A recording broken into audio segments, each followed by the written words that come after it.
Happy Saturday, people. Whoa, what the hell was that? Well, I don't know what that was, but you know what? Happy Saturday. Welcome to Dragons Den. We are back live. We got some good topics. We got some great information.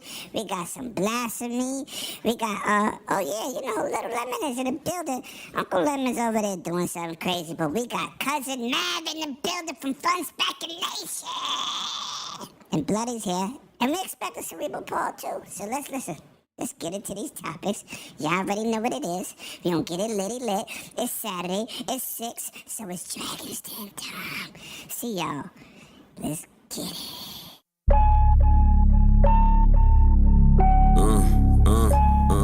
Yeah.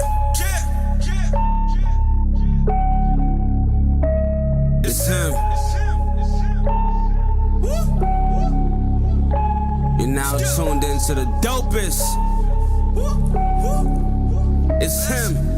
Wanna wait, drag and stay in the latest fashion. You think it's a game till we start clashing. War zone where I'm from, bullets like magic. 2K on your head, that's a backslip. I could put a END to all you lanes, whether outside or in the crib. On the game, limit tech with the best system. PlayStation for the staycation, Nintendo Switch for your wisdom. New level, whatever you want, you been on it. It's only one way to support it. Binge on it, never lag. Whip your ass with hella swag. Keep a cigar lit, I'm the victor with the class. You thinking you can toy with limit tech when you boys been? How you breaking your joystick? Who been feeding you poison? If you in your fort tonight, tune in to the Brooklyn Night Forecast and 108 Dragons.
What's good, people? You already know we back with another one, man. Episode 167, man.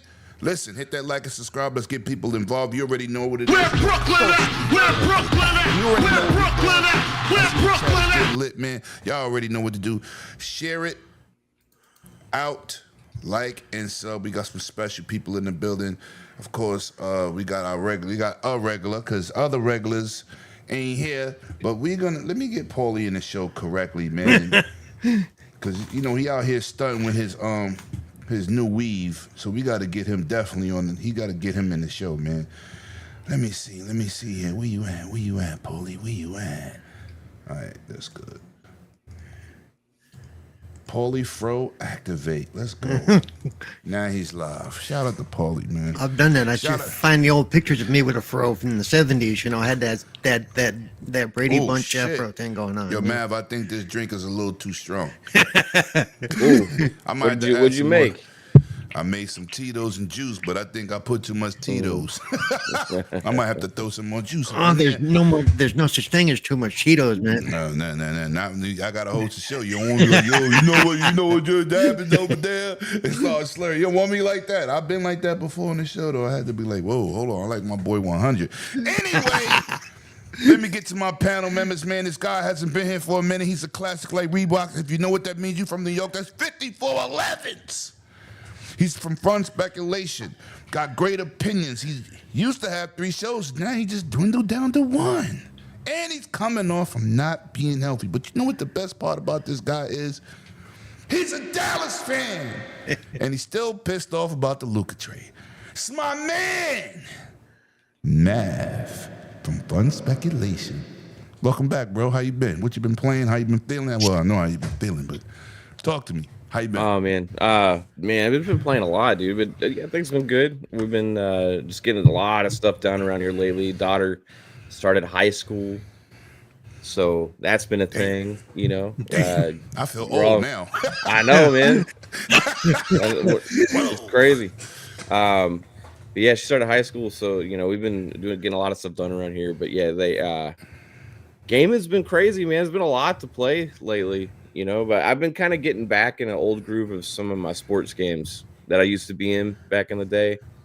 So I've been playing some more Madden and the show a lot lately. Of course, I was big into the Battlefield beta. Yes. I dove back into 2042 a little bit last night, but also, with Gamescom and all the stuff going on, something that happened the other day was, they dropped Triangle Strategy onto Xbox. Right? Yes. So I picked that up last night because it's Xbox Anywhere, so you get it on PC and on console. So I picked that up, and I was playing that. I was enjoying the hell out of it too, man. And there's a lot of stuff coming, a lot of stuff to play right now. So you don't have enough hard drive space, buddy. No, that's the only thing, man. I hate uninstalling things because I always want to have access to all my games. You know what I mean? But it's like I got 3 drives connected to my Series X. 3.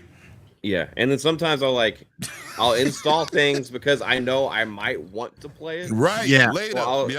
So I'll install old stuff. I think this weekend I might be wanting to play this, so I'm gonna go ahead and install it. But then you got to make a decision. Well, what do I uninstall?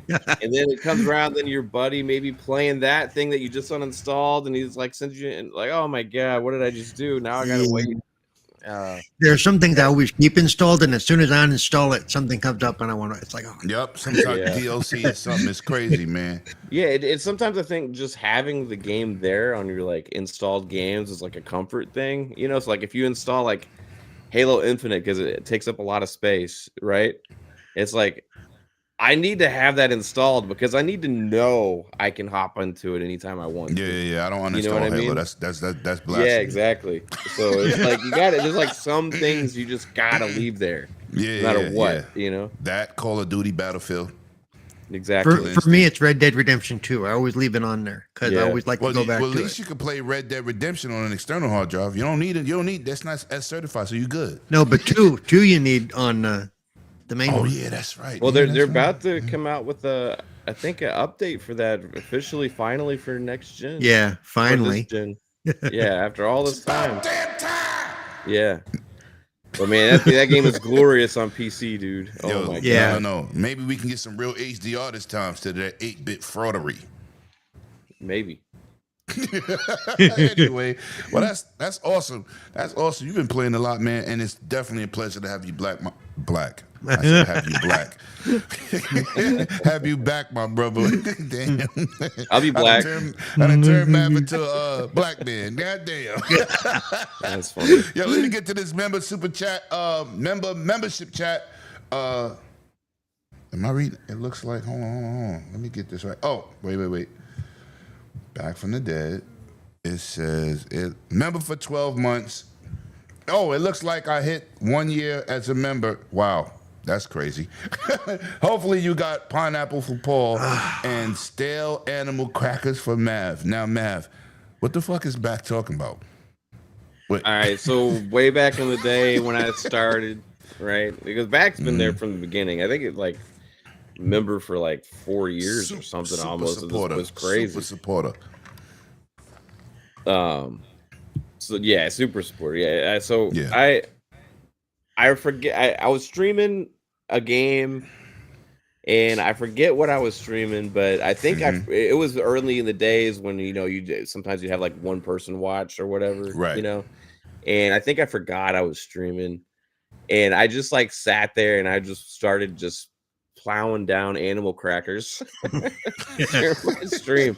So I was just sitting there just like staring off into space, and I was just like staring into the camera, just freaking eating animal crackers. And then I realized eventually I forgot I was streaming, and I had like more people watching, and Pong was in the chat, and he was like dying laughing. I think so it became a joke. So occasionally after that, on some of the shows and stuff, I would just start eating animal crackers during the podcast and stuff, but yeah, I love them. So I do love animal crackers. I honestly think that animal cracker in like 30 years. Yeah, I honestly think that Back like stalks all of us streamers because he remembers all these little things and throws it at us all the time. Wow. Like with me and the pineapple, you with the animal crackers. Oh, damn. Yeah. No, but Back's been a fan of all of us for a long time. We can't get rid of his ass. No. I ain't trying to get rid of him. He meets me in public for real. That's my guy. I'll take 5,000 more backs. Facts. Facts. Meet the cheat. I see you in the chat. Music. I see you in the chat. Steve, Biko, the General, Bunty. It's my man right there.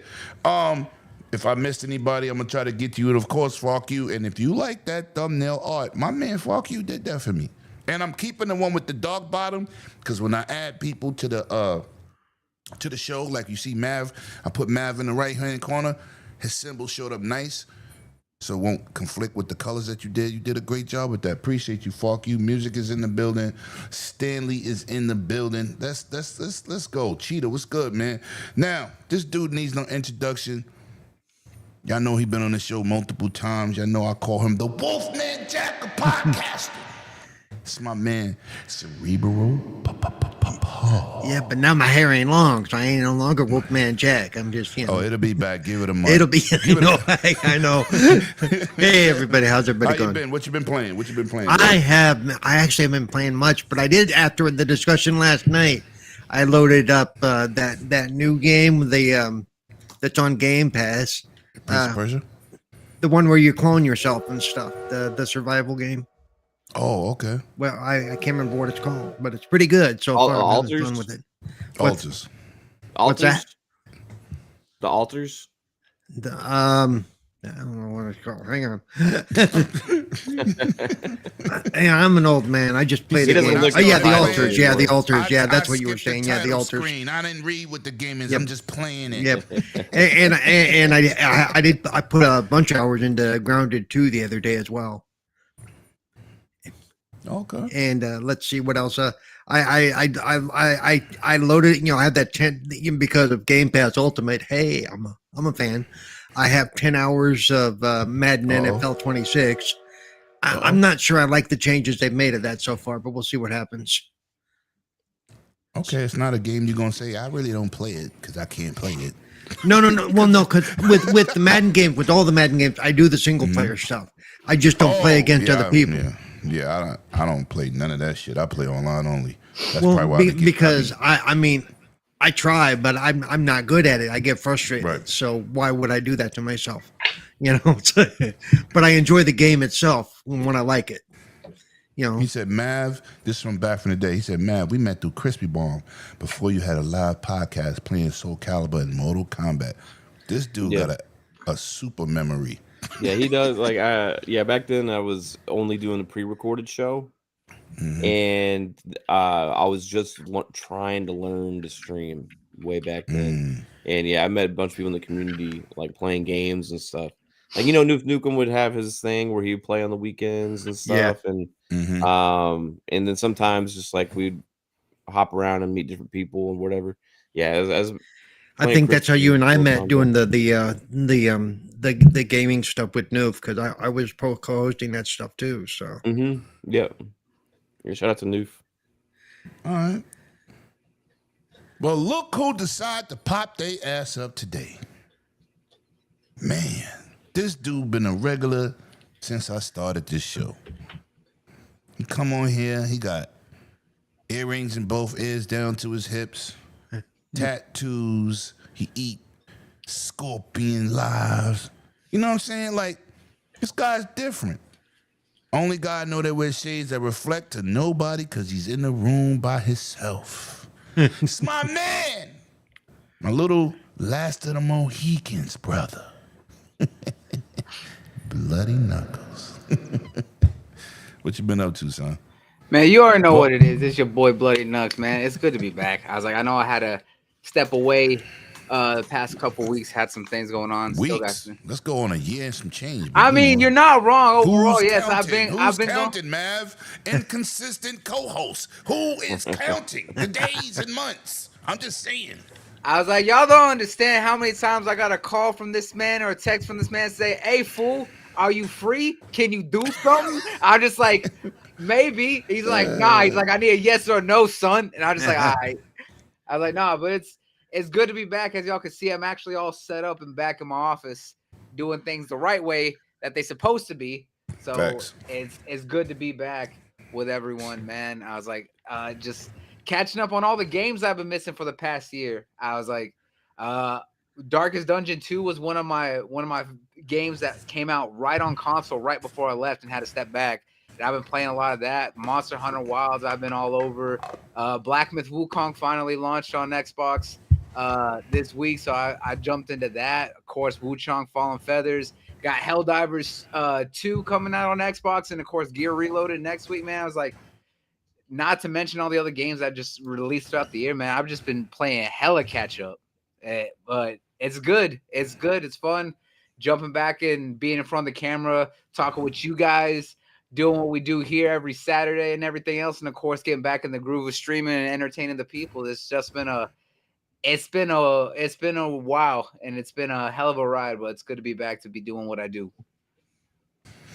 Facts, man. And you already know it's the host with the most, it's your boy Lemon, man. Welcome to everybody, man. I see y'all lit in the chat. Y'all definitely get it popping, man. We about to get right into some topics. Now, I'm going to start off with the host. I done changed Mav's name I don't know how many times. See, this is why you need to come more often. God damn it. We going to get right into the blasphemy. Now, y'all know that I am not no Michael Pachter fan. He's just a person that's an analyst in financial areas of the business that he deal with. He's just a person that plays games like the rest of us. But I'm going to start off with Mav with this. Michael Pachter says Sony has lost their way as they cancel more games and they have no vision or where they're going in the future. Now, we know they done switched the turncoat, they done bent the knee, whatever you may call it. They're taking the way of connected players, putting their games other places. Mav, tackle this topic, man, and why did this guy who's been dormant for over a year and some change, why did he just come out and say this? Oh, how you feel about that, just Sony in general? Yeah, I mean, like, I don't think he's wrong, with this one. Like, he makes a lot of predictions and stuff that sometimes are wrong. He makes a lot of statements because he's always kind of trying to keep his ear to the ground with the financial stuff, like with Right. the games industry or whatever. But overall, in this instance, you kind of just look at the track record for Sony for this generation. And what they had built their brand around was a foundation of something that they discovered was not sustainable for them. and that was, hey, we're only going to be making this specific kind of game.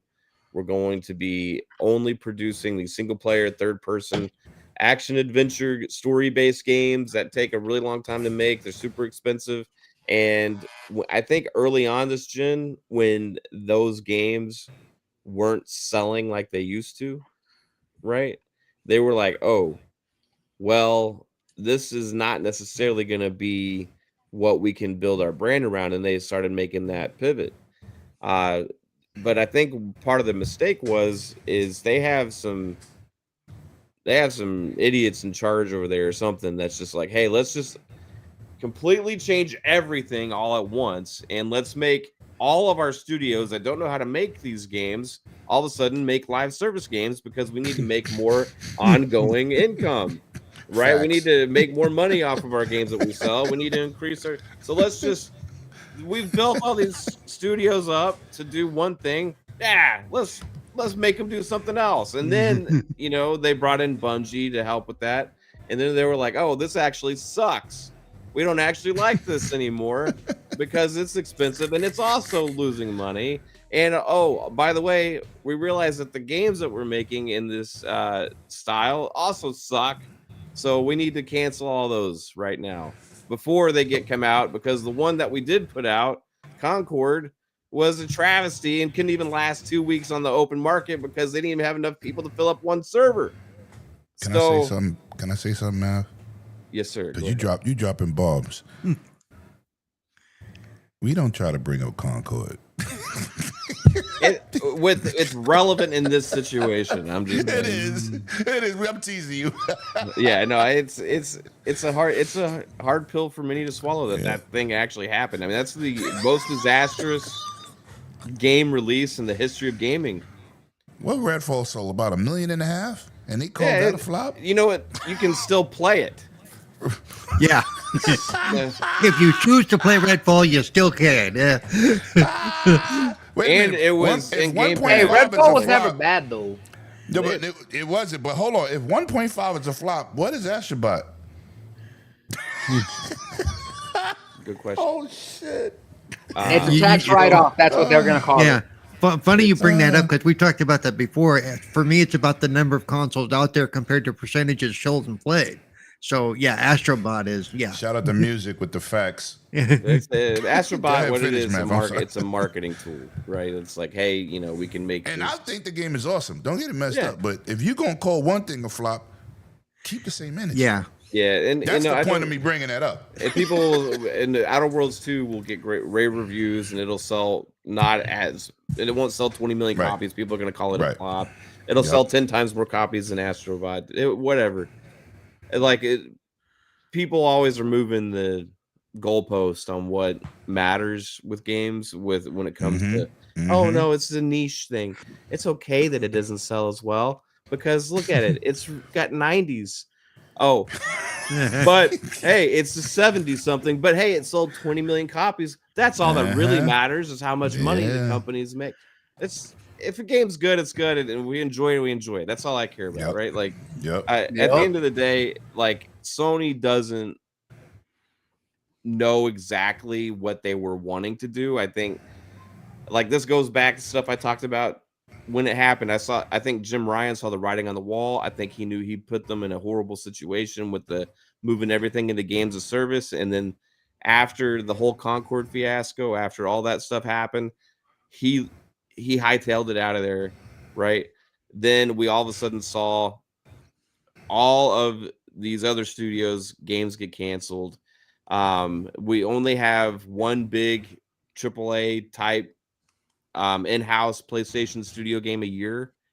And that's just not really what that company was about before. So I think right now they have decided to go more in the Xbox direction of doing a mixture of things and also putting their games in more places because they're not going to be as consistent with being this like gate kept by the box. Right. People say, yeah, the consoles sell well, which is true. The consoles are selling great, but it's still not peaking what PS2 did.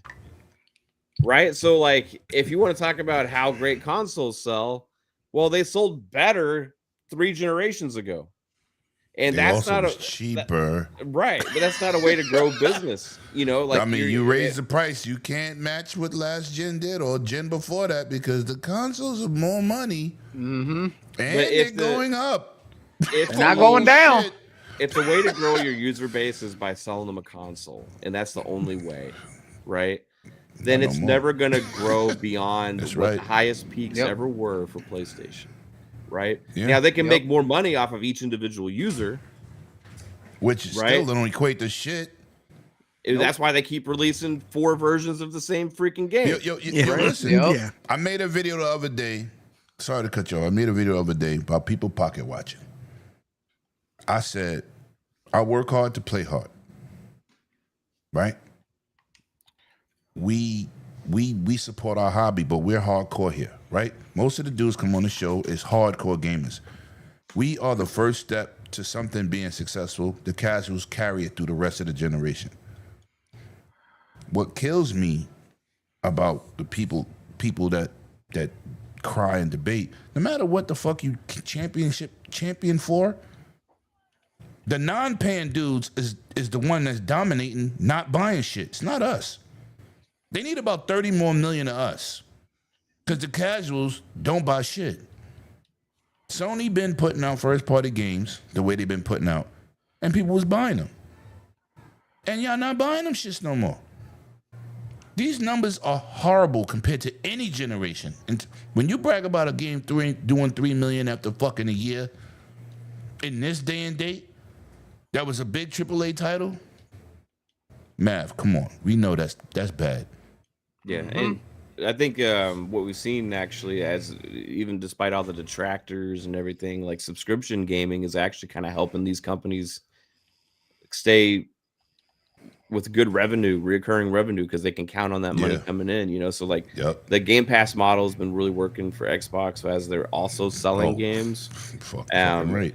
And they also decided to put their games other places now, so like they're making money on top of money on top of money, right? But they're also giving more access. So like there's also consumer benefits that come along with all that stuff, right? Whereas like the PlayStation model before was, hey, we're going to update these games. We're going to give you consumer face features, but you got to pay for it, right? Or you got to pay extra. You got to pay extra. You got to pay again, right? And then, hey, we're going to release a really expensive box that is going to be, or we're going to waste money on VR, or, you know, whatever. They keep doing all these different things.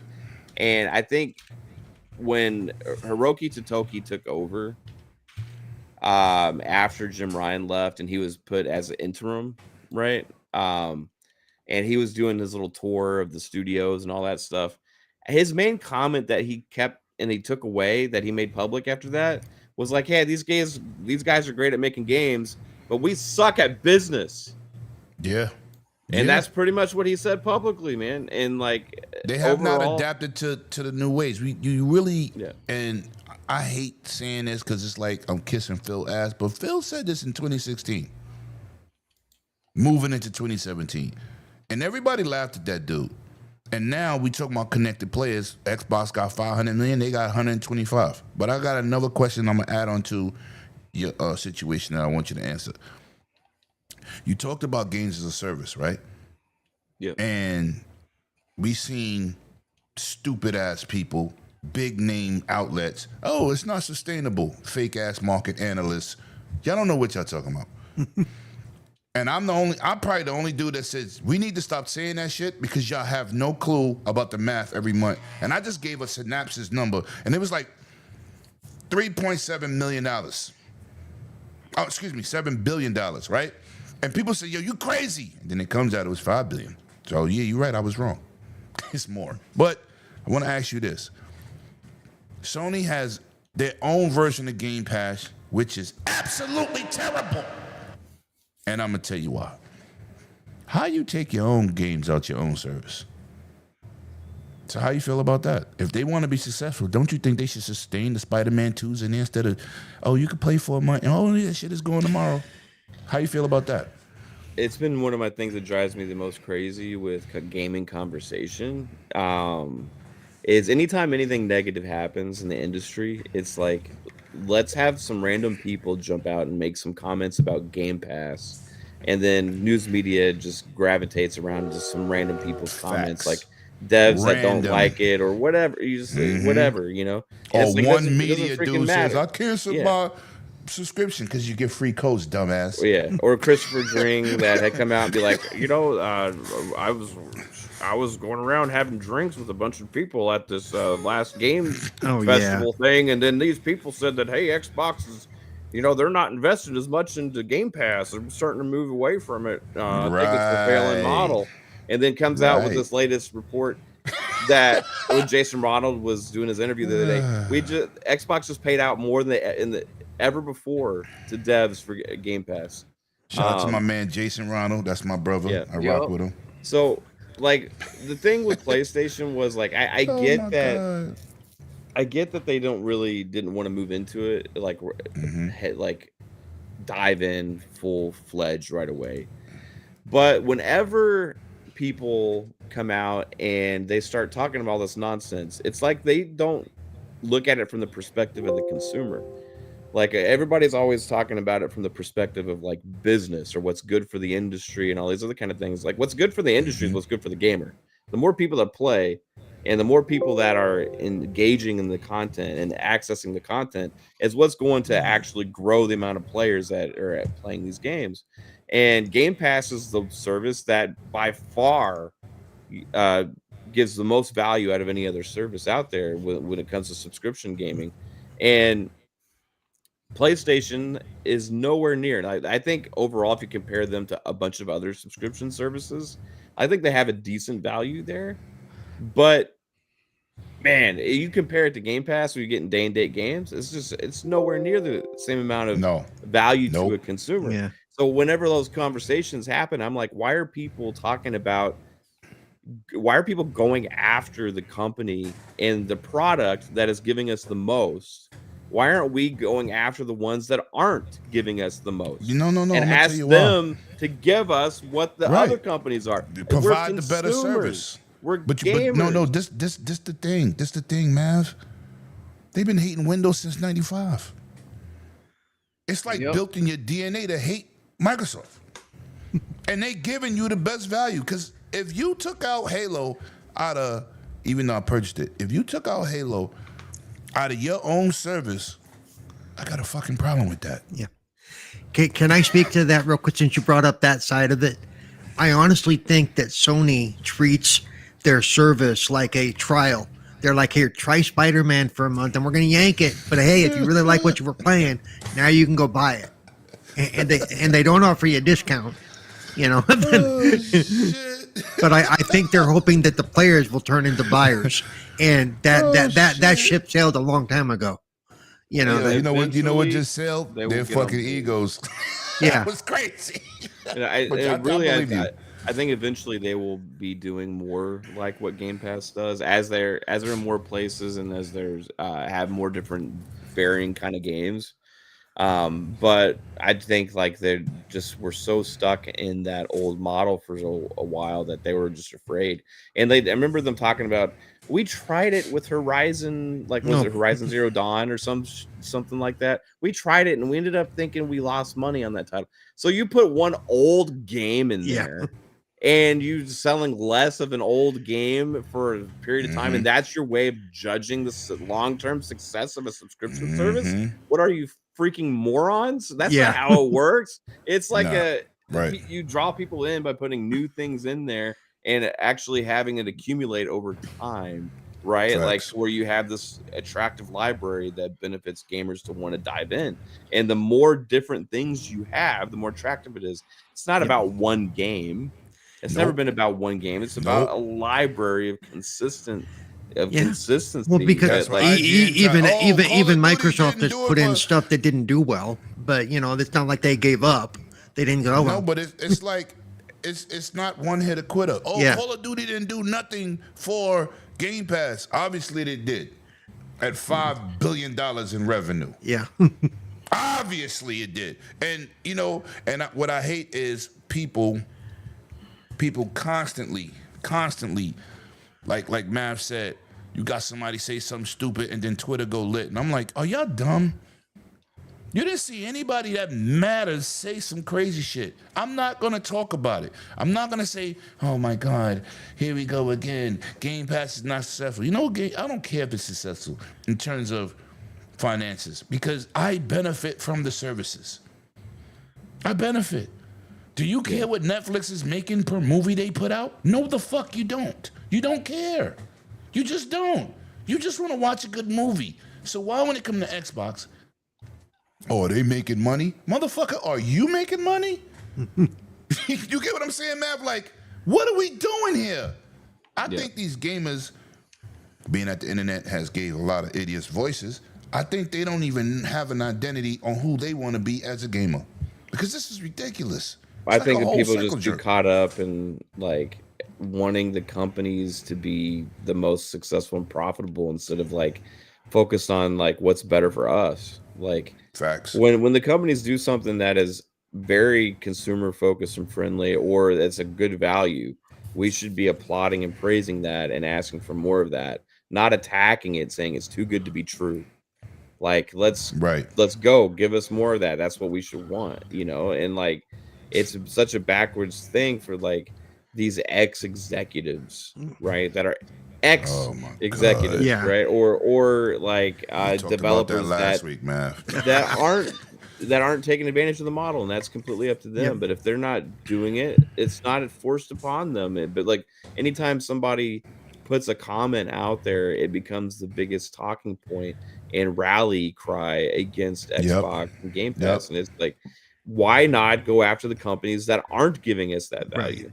That aren't I would say, and it's access, not even about the people that are talking about, you know, what's good for us, what's bad for us as a agent.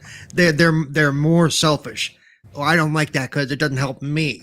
They're not. They don't care about. It could help them if they get their heads out of their if they actually open their mind to invest.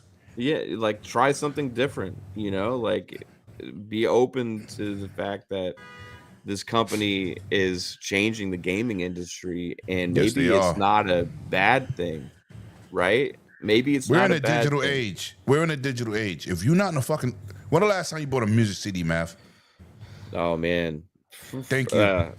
Last CD warehouse was open, probably. I don't know when was that. Like I don't even know what that is. So. Man, it was a CD store in the mall. You go in there and browse through the CDs. Like thank you.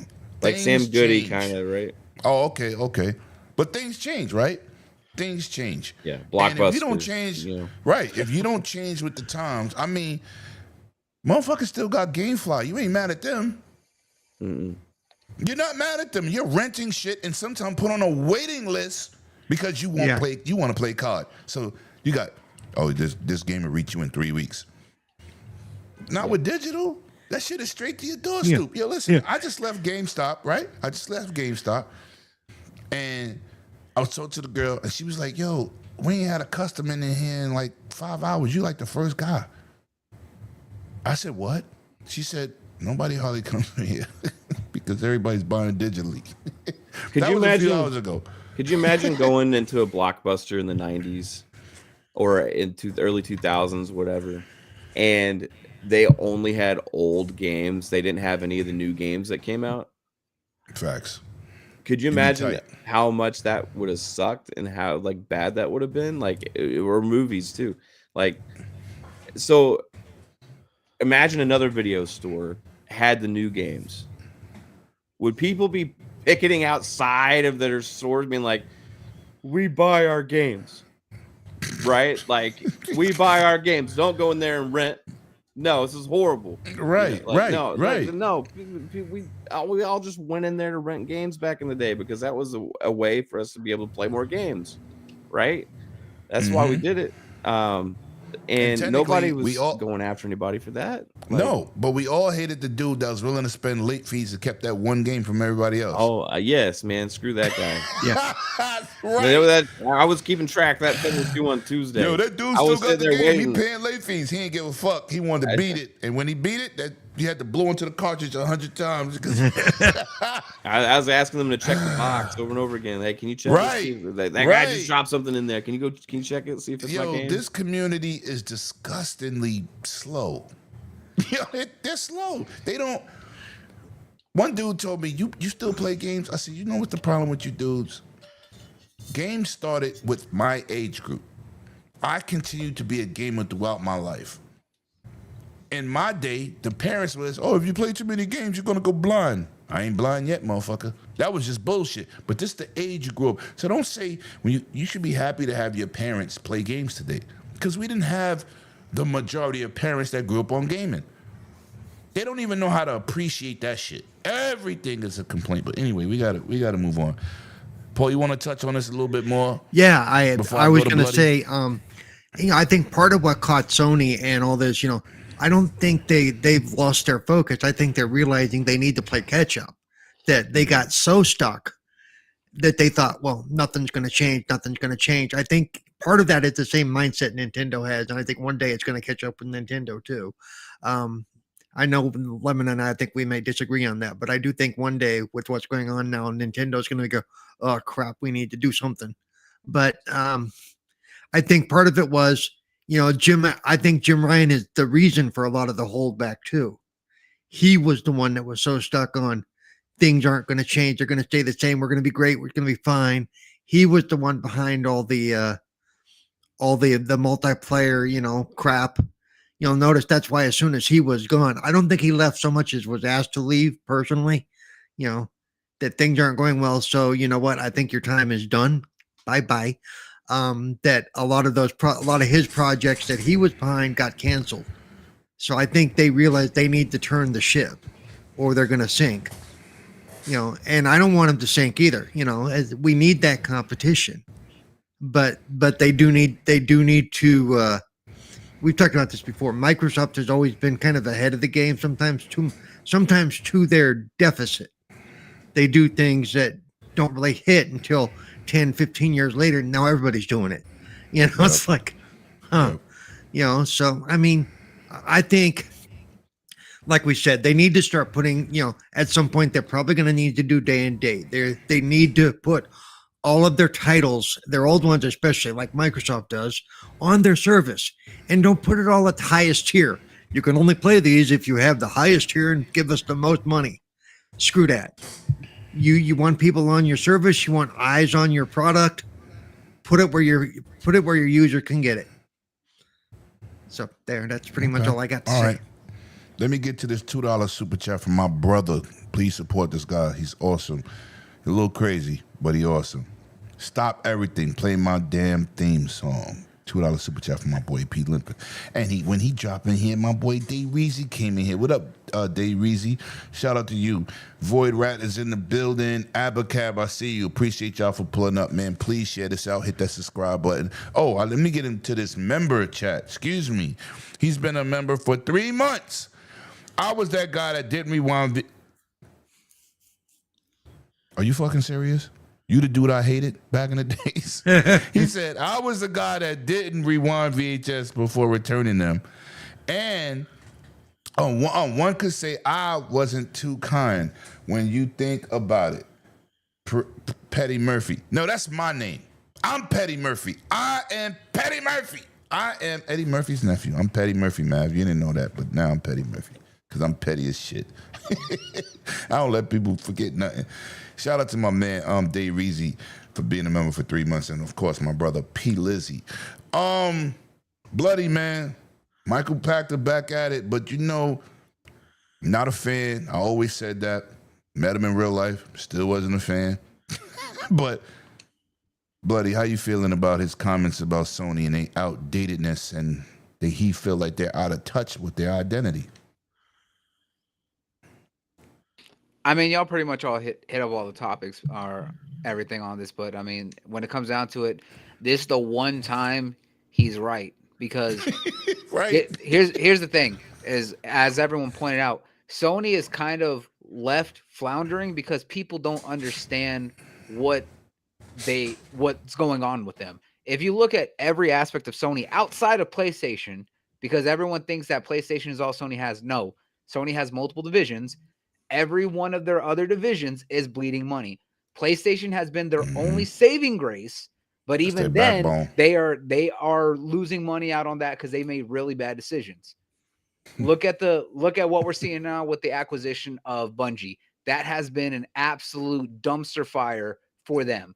How is it that the company that you trusted to acquire and say, hey, y'all are going to lead our entire games as a service, y'all announced that y'all are working on 10 different projects, and every single one of those projects was shut down, canceled, or ended up being Concord.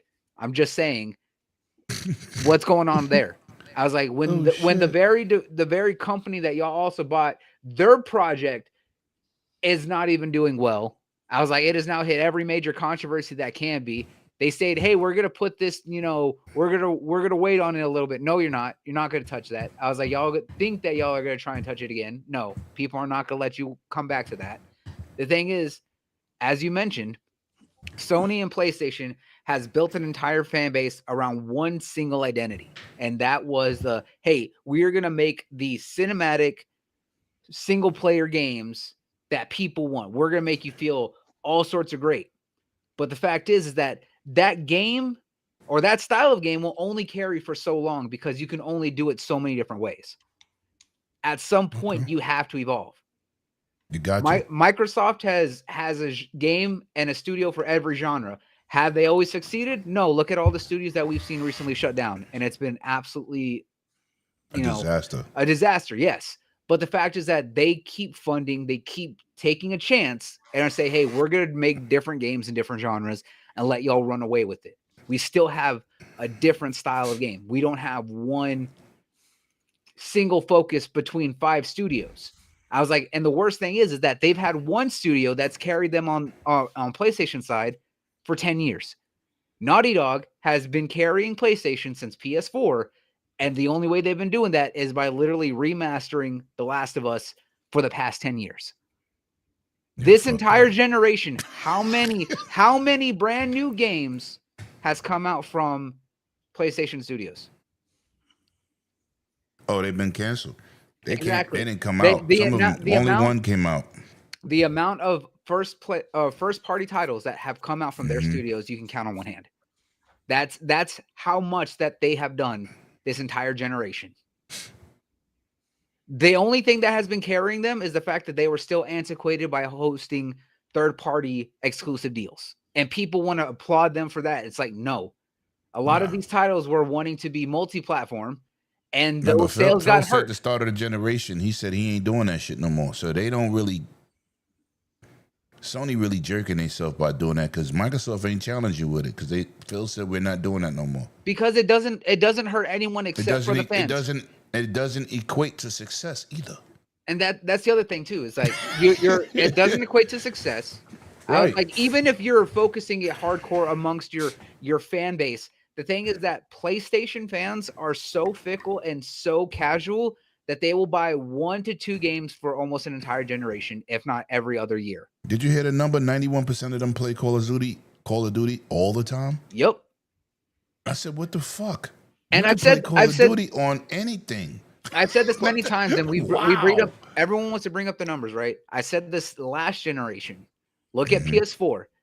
People are hyping up God of War being a super success, Spider-Man being a super success. Yes, they were great games, but how is it that it took 3 to 4 years to hit that 15 million that y'all praise so much? Yeah. They look at the last number, not how it started. Yeah, y'all want to say, "Oh yeah, it's 15 million sales." Like, how long did it take to get there? Yeah, 3 years? It's not initial sales. It's not initial sales like it used to be. I was like, you may have hit sales. a couple million within the first month or so. Maybe the first 2 months, I'll even give that. If not, right out the gate. But the fact is Spider-Man that 2 struggled. It hit the numbers eventually, but we talking about sales and shit like that. But that's where it comes down to. Is like, why does it take so many years to hit a certain percentage of your entire fan base for one of your flagships. That's where it is. You I mean, can say, longevity sales are good, bloody. I mean, not bad, but when people But- summarize it like they sold 15 million day one, it's like, yo, come on, stop. but that's what I'm saying is that when they talk about these games, especially your flagship titles, I was like, you expect those to be right out the gate. I mean, hell, look at titles that even Microsoft is doing in early access through their services, even games that are still in development that are hitting better numbers right out the gate. Look at Grounded 2. What they say in the first week or so, 3.5 million players, and that's on console and on PC because I believe it's on early access on both. Mm-hmm. That's the thing, is you're not seeing that. I was like, and even if you look at just consoles, even if they say 30 million, 40 million, that's still a higher percentage of 3 million across 100 million players. That means that for the same amount of people, there's a higher attach rate for a smaller console base than everything else. PlayStation is at this point trying to scramble and catch up when they have not paid attention to the changing trends within the industry. Because they're the market leader, so they feel they don't have to change. It's a little bit of cockiness too, until that shit hits your wallet. And that look at how that hit them. Until it hit their wallet, they're not gonna change shit. And that's what happened to them in the growth, PS3. You know, that's what happened during the PS3 generation. Look at how bad that hurt them back then. I was like, and the thing is that they were trying to carry off the same cockiness that they had to runaway success during the last generation. And you know what? Some of it was well deserved. Some of it was, Microsoft's own screw up. But the thing is that y'all think that y'all can keep running off the same narrative that happened 15 years ago. No, it's not going to stay that way forever. And when everyone else is changing and realizes, hey, this is the future, this is where it's going to be, you need to pay attention, because the more that you ignore it, the more left behind you're going to be. I was like, that's why you're seeing like what's happening next week with Helldivers. One of their first party games now going cross-platform on an opposing console, besides what we've seen with Lego Horizon, right, on Switch. And the fact is that they're actually doing a massive collaboration between the two. Let me ask you a question. Hold on, bloody. Slow down. Breathe a little bit. Let me ask you a question. And this is for everybody on the panel and the chat. First of all, I'm gonna be dropping for the memberships only. We will be doing call-ins. I told you, you don't have to use your cell phone number. You can use a browser. I'm gonna drop the code. It's call me. Yo, type this in the chat, buddy. Callme.road.com. Callme.road.com. I'm gonna be putting it in. I'm gonna let y'all join topics. If you got questions for the guests, this is your opportunity. But it will be for members only, because that's part of y'all tiers. Any tier in our memberships, the call-ins. There you go. And I'll drop the code for my Roadcaster, and then y'all could join in. But this is not one of the topics. I'll let y'all know what topic it'll be. What else can we ask you, bloody? Damn, I forgot. I was talking about the collaboration. But oh, do you think? Because you got to sign in you got to make an Xbox account on PC, Forza Horizon 5. Yep. On PlayStation. Yo, Mav, that gotta hurt. Are you wondering if they're gonna do the same thing on the Xbox side? Listen, that's the whole point. Chat, do you think that Sony's gonna are they gonna advocate a PSN account for Helldivers like it is required on Xbox games? Now, this is what kills me. PlayStation dude said, why didn't Steam users, Epic users, GOG users, Amazon Prime users, Battle.net users, why didn't they complain about signing into Xbox in those platforms? You know why, smart asses? Because Xbox is PC, dumbass. Everybody has an Xbox account. There's another thing about that, right? Right or wrong, man. Everybody got a Windows signing account if you have Windows. Hang on. You're right, but it's also different because of the fact that the biggest thing was that Xbox accounts being tied to Microsoft accounts are free, but they're also available in every country.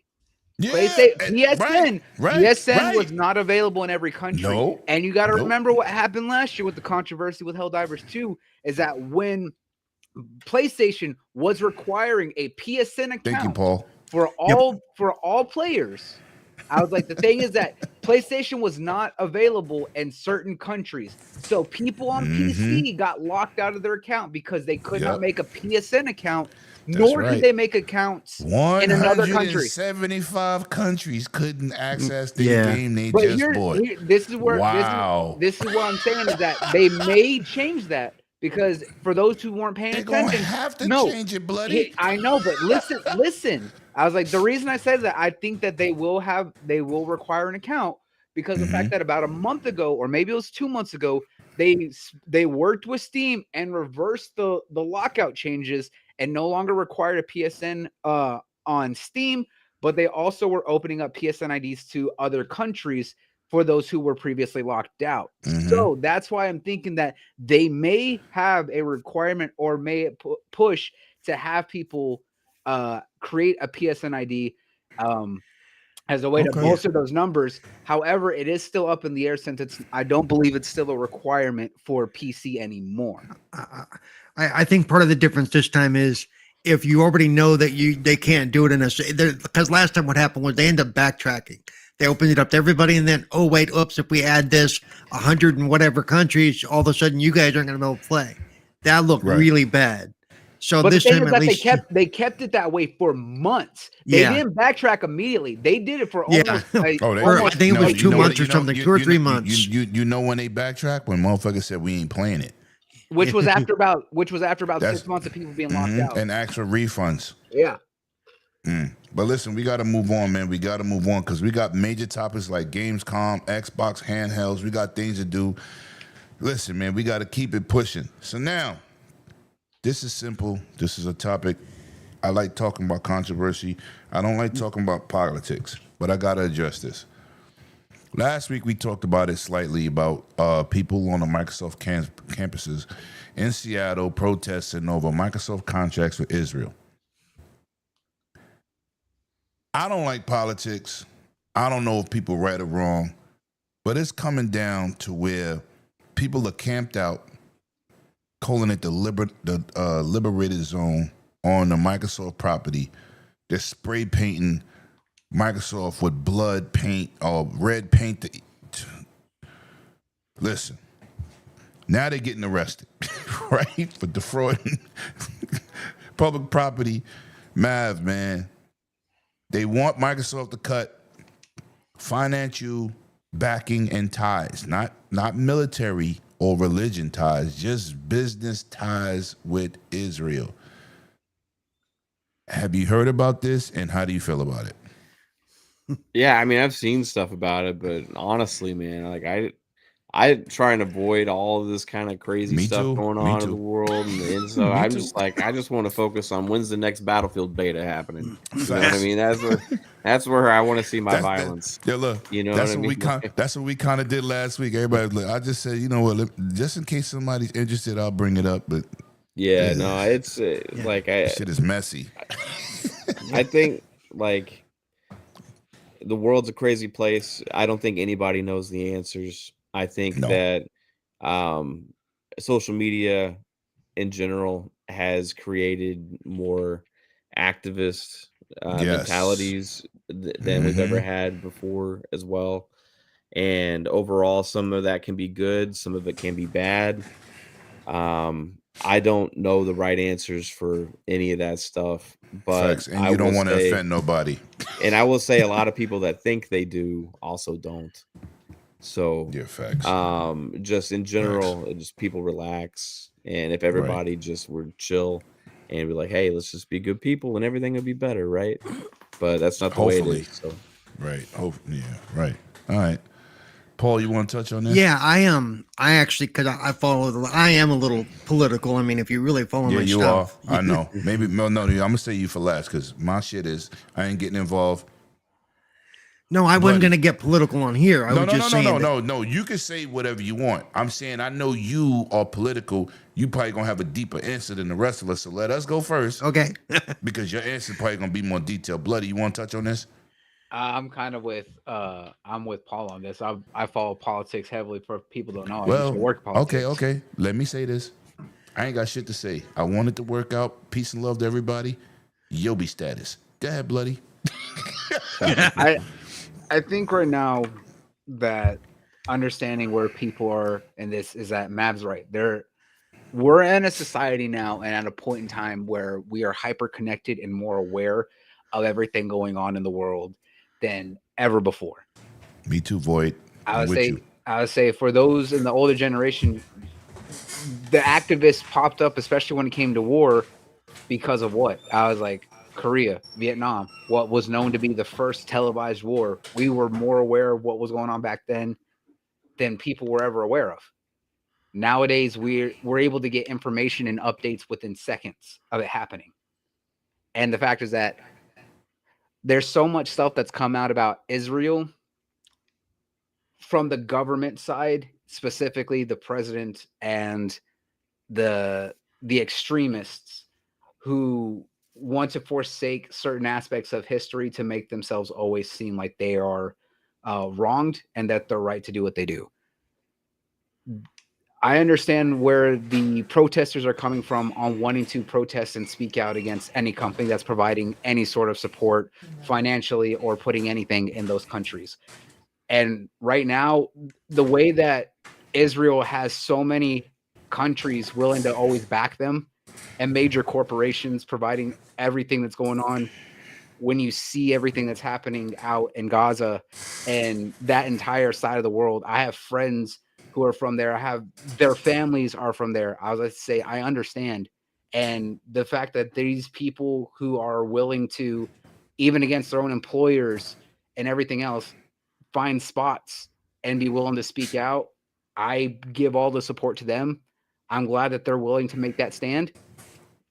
How far it can go and what it'll actually do is always up to debate.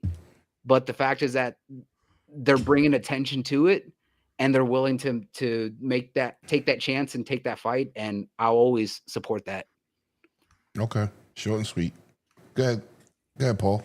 Well, I agree with a lot of that. Now, they do have the right to protest. That's a constitutional right. You have a right Absolutely. to Yes, protest. it is. You do not have the right to damage other people's property. That is also fair. Yeah. So okay, you can protest all you want, but as soon as you're like throwing paint on the Microsoft buildings and stuff because you don't like what they're doing, then you are violating the law. I don't care, how much it's like those people that used to, I don't know, some of you may not be old enough to know that for a long time, fur was a thing and people would go out in their furs and people would throw red paint on their fur and damage their property.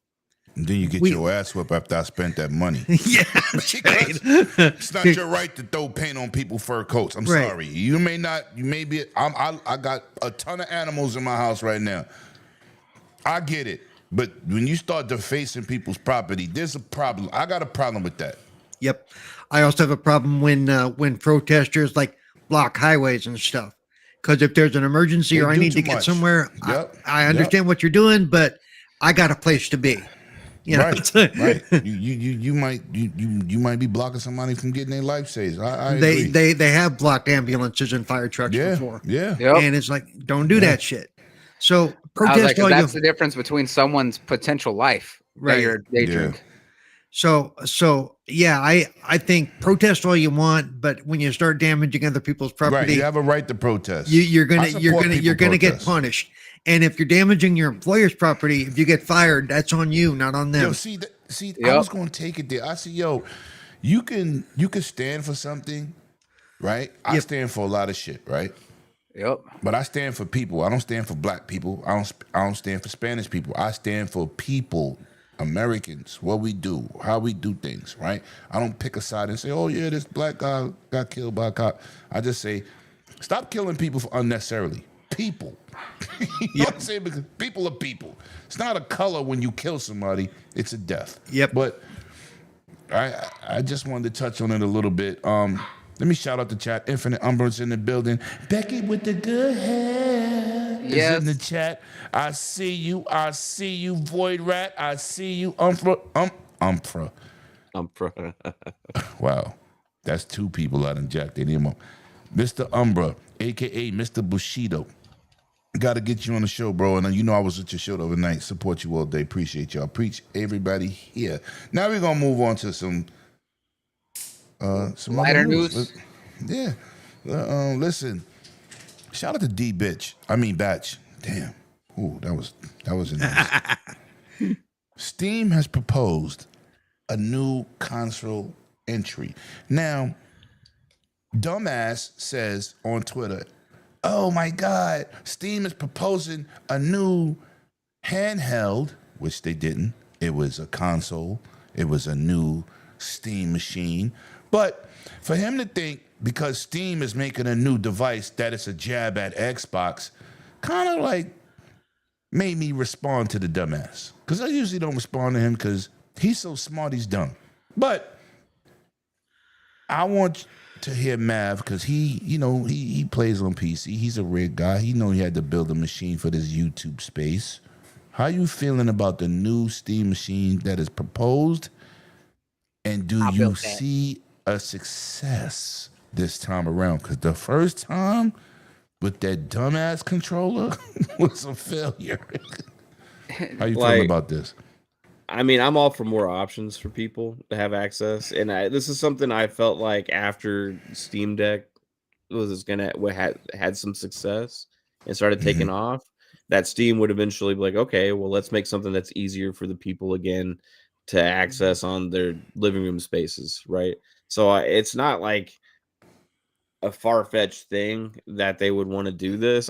We were talking about this on our show like early last year, I think, about like eventually like Steam and Xbox are going to be the two main players because they're going to be the things that are going to be everywhere, right? Yeah, so facts. because all these handheld devices that are coming out, all these different devices, all the PCs that are coming out, you have Steam on them and you're going to have Xbox on them, right?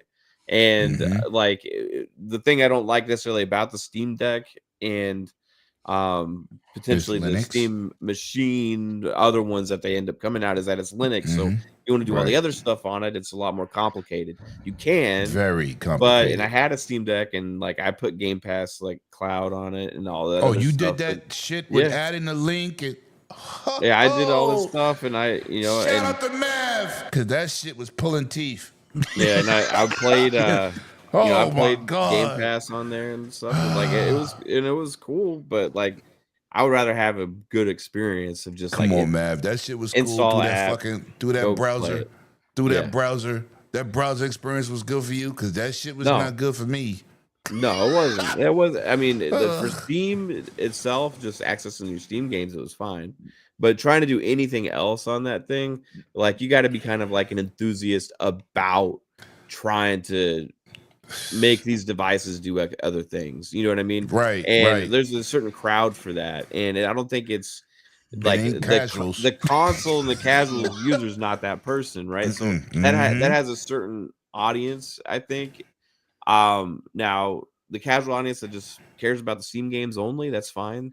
But once the Xbox devices all start coming out, like the ROG Ally X and then beyond, whatever ends up happening in the future, I think there's going to be other consoles in the future that are going to be third party that are going to run this Xbox like more Windows gaming experience. No. You want some insight?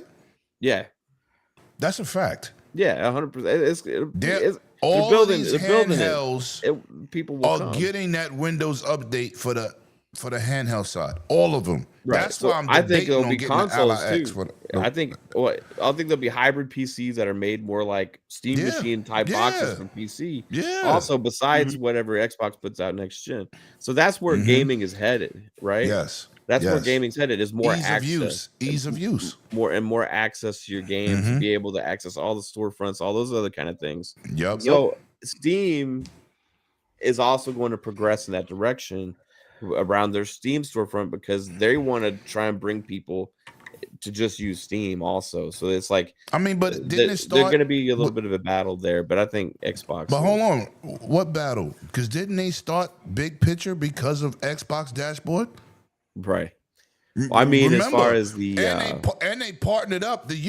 Listen, when I go on my ROG Ally X, don't forget the fact that hold on, bloody, hold on. there's an Xbox button in the Steam software that I have mapped to one of the back buttons, and I press it, and it brings up the game shit. That's already in Steam. It's a fucking Xbox symbol. Yeah. There's, but that's like crazy. Overall, there's a lot of Steam like enthusiasts and loyalists and stuff. With Yeah, even on that, half of even them. right today, like you can Right. go. Everything exists on PC, like Epic, Xbox PC Store. You know, all these Battle.net, everything. But if the game's on Steam, it's like the majority of people are using Steam on PC. Of course. Right? So I think did you just see my naturally video? they have. Yeah, I didn't check it out, but they have just naturally a big user base. So when they're having devices, I think they'll do pretty decent. And I think in the future they will have more Steam devices. I think their last iteration and attempt into that stuff was they were trying to do too many weird different things with it, and with that controller, and like they were getting ahead of themselves with some of the that face pad control shit. I was like, hell no. Even though you can use a regular controller, and they launched a bunch around a short period of time at once too. But that Linux shit, man, they didn't want to pay Windows. You might as well make a Windows machine. You had Windows devices in terms of hard drives, SSDs, motherboards, graphic cards, right? So I Linux think you'll is have not for everybody. I think you'll have for sure. I think you'll have you'll have another Steam Deck eventually. You'll have a Steam Box again. Of course, that'll go on, and then you'll have other iterations. But like at that time, like we're talking about, a couple years in the future, and we're going to have a lot of other Xbox stuff out there too. Again, game industry is changing quite rapidly. The question I more have about all this other kind of stuff is like PlayStation. When on their side, because they're the ones that are trying to become more into that space also because they're so far behind. Like, do they ever get a PC storefront out, or are they only going to be reliant in this future of gaming on third-party stores, on third-party storefronts, right? Because eventually, when think about the mentality of the gamer as we see more people gravitate to PC gaming, all this other kind of stuff. Mentality of the gamer, access is going to start to be king on your digital purchases.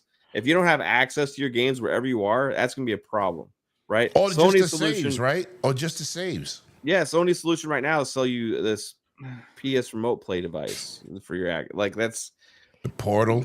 Yeah, that's the Wi-Fi device. Right. So the shit I showed my Asus ROG Ally did in 2023 before the Portal dropped, that I put that video out too. Yeah. Long term, man, like what will PlayStation do? Will they put their PC? Will they finally get a PC storefront out? Like I think they need the problem with that? No. But you know what the problem with that is? Every Microsoft developer are PC developers. Every last one of them. They don't gotta hire nobody to do ports. They already know the infrastructure. They already know how PC work. They already know how to program it, right? Yeah. Sony. Yeah, they gotta get Nixus in there. They gotta get No, Nixus is not the first company. What's the other company they bought? Blue Point. They were doing Blue Point and something else. It's two of them. Blue Point was the one who was doing remasters. Everybody say Nixus, but they bought two other companies to do ports. That nobody talks about. I can't even think of the names. They were so small. What is it? I said no. Nobody knows. Well, hold on. What you saying, Mav? I said that's why like nobody knows their names, like because But they have put it out. But it's been about 6 years since they had the motherfuckers. But then Nixus is the recent one. So everybody, they got Nixus for that. They got 3 companies doing that shit, and Nixus is like the head runners. But anyway, but like that's a problem though. You know what I mean? Like that. Like they gotta get with that, because in that future, access is king, man. Like you gotta have the ability to get your games everywhere on that. And like, if they're so reliant on releasing then porting, or doing it that way, it only has a certain amount you can grow. And you think about it beyond that, right? Okay, so if more people gravitate to this other stuff, like Xbox has a pathway for their subscription users on PC. Yeah. right? They have a pathway for their subscription users on mobile, right? Like the only subscription user for PlayStation is on their console. Yep. So over time, as the audience gravitates to all these other different things, they need to have stuff for people to subscribe to. The only way to do that is to have something on PC, like in that storefront where you actually have content. And if not, they're going to dwindle. Like, I mean, you seen 49% of their community left last year, and Game Pass on PC Game Pass went up 51% last year. Yeah. And listen, Mav, never thought that would happen. That a PC person would subscribe to a fucking service. Because they don't like paying for shit. They like buying their games and playing it. They don't like subscription services on PC at all. That's just the history of PC gaming. Yep. And I was really stunned to see Game Pass PC 51% increase. And you know why I think that is? And real quick, let me just say, I think a lot of those subscribers, I can't say for sure, but they're not just on Game Pass PC. They're on Game Pass Ultimate. They're paying the $19 a month. I mean, they might be, but to see the reason I'm just saying, compared to the 10 to the 19, that's. No, but what I'm saying is the reason I pointed that out, Paul, because when they said PC Game Pass I said PC Game Pass. I get what you're saying. If you got Ultimate, you automatically got it. But no. They said specifically PC Game Pass went up 49%. Yeah. I don't think they're going to double down and say, oh, our Game Pass Ultimate users from Xbox signed in the PC. That ain't what they said. No. That's why I didn't, because I thought about that too, but then I said, that's not what they said. But you never know. But I know it went up 51%, and I was like, holy shit. And you know why I believe that is? And this could be a testament to what they've been doing, is that they've been pushing PC and PC dominant markets. Specifically look at Asia and Southeast Asia. South Korea. All of Southeast Asia. That's Indonesia. That's Korea. That's Vietnam. That's Thailand. That's Japan, China, all that. They are heavily PC gamers. I was like, that is where they are. They're PC preferred. They're PC and mobile. That's mobile, mobile too. But I was like, they're PC preferred. And then mobile. I was like, which is why you see a lot of mobile games, specifically like on phones or handhelds out there, like the Switch, are so popular because of the fact that that is where they tend to spend their time majoritarily. That's why you see, and it's a big staple of their culture, Japan, Korea have PC cafes because they will go and spend time playing PC games at these PC cafes. Yeah. I was like, that is a very big part of their culture. So with what we've seen in the past, I'll say 3 years, especially from the push from Tokyo Game Show to now their Southeast Asian showcase that they've done. Shout out to Junch and the team that he's been doing out over there. They've been really you trying to say who that is. Everybody don't know who that is. So for those who don't know Junch Gaming, I was like, I don't know who that is. Junch is the head of the Southeast Asian gaming division. He's the one who goes out and specifically helps developers from Indonesia, from Korea, and every other country out there who may not have worked with Xbox or may not know Xbox on ways to be able to bring their games over to the platform. He's the reason why we've seen Neon Doctrine, great friends of mine, be able to port a lot of those games over. We're seeing a lot of other devs like Troublemaker. I was like, I'm friends with the team behind that game. I was like, very fun, but they're a very small team, literally out of Jakarta in Indonesia. I was like, because of his help and what he's done with the Southeast Asian gaming, I was like, they've been able to help bring that part of the world, especially because they are heavily PC people, into a market and be able to reach a more global audience. And I think that's what we're seeing, especially with the fact that they're now pushing, hey, Xbox Play Anywhere. PC and console really being tied into each other. So it's like you buy the game once, you can play it either or. I was like, and that's been a very big, like, sleeper, like something that's not talked about. Like that has so been underappreciated on one of the things that has been popular and really great amongst a lot of Microsoft's titles is the Xbox Play Anywhere attributes for games. I was like, The fact that I've traveled and had to take either my PC or anything else, and being able to download the game natively and be able to pick up where I left off from playing at home on my console is such a godsend. It's no wonder people are starting to see that increase on PC from those PC markets. Facts. All right, man. So we gotta move on. I'm gonna say this. I want Sony to give us those cross saves, but I don't have no faith in them because my saves from PlayStation 4 didn't even cross over to God of War. The fact that you have to pay for it is stupid.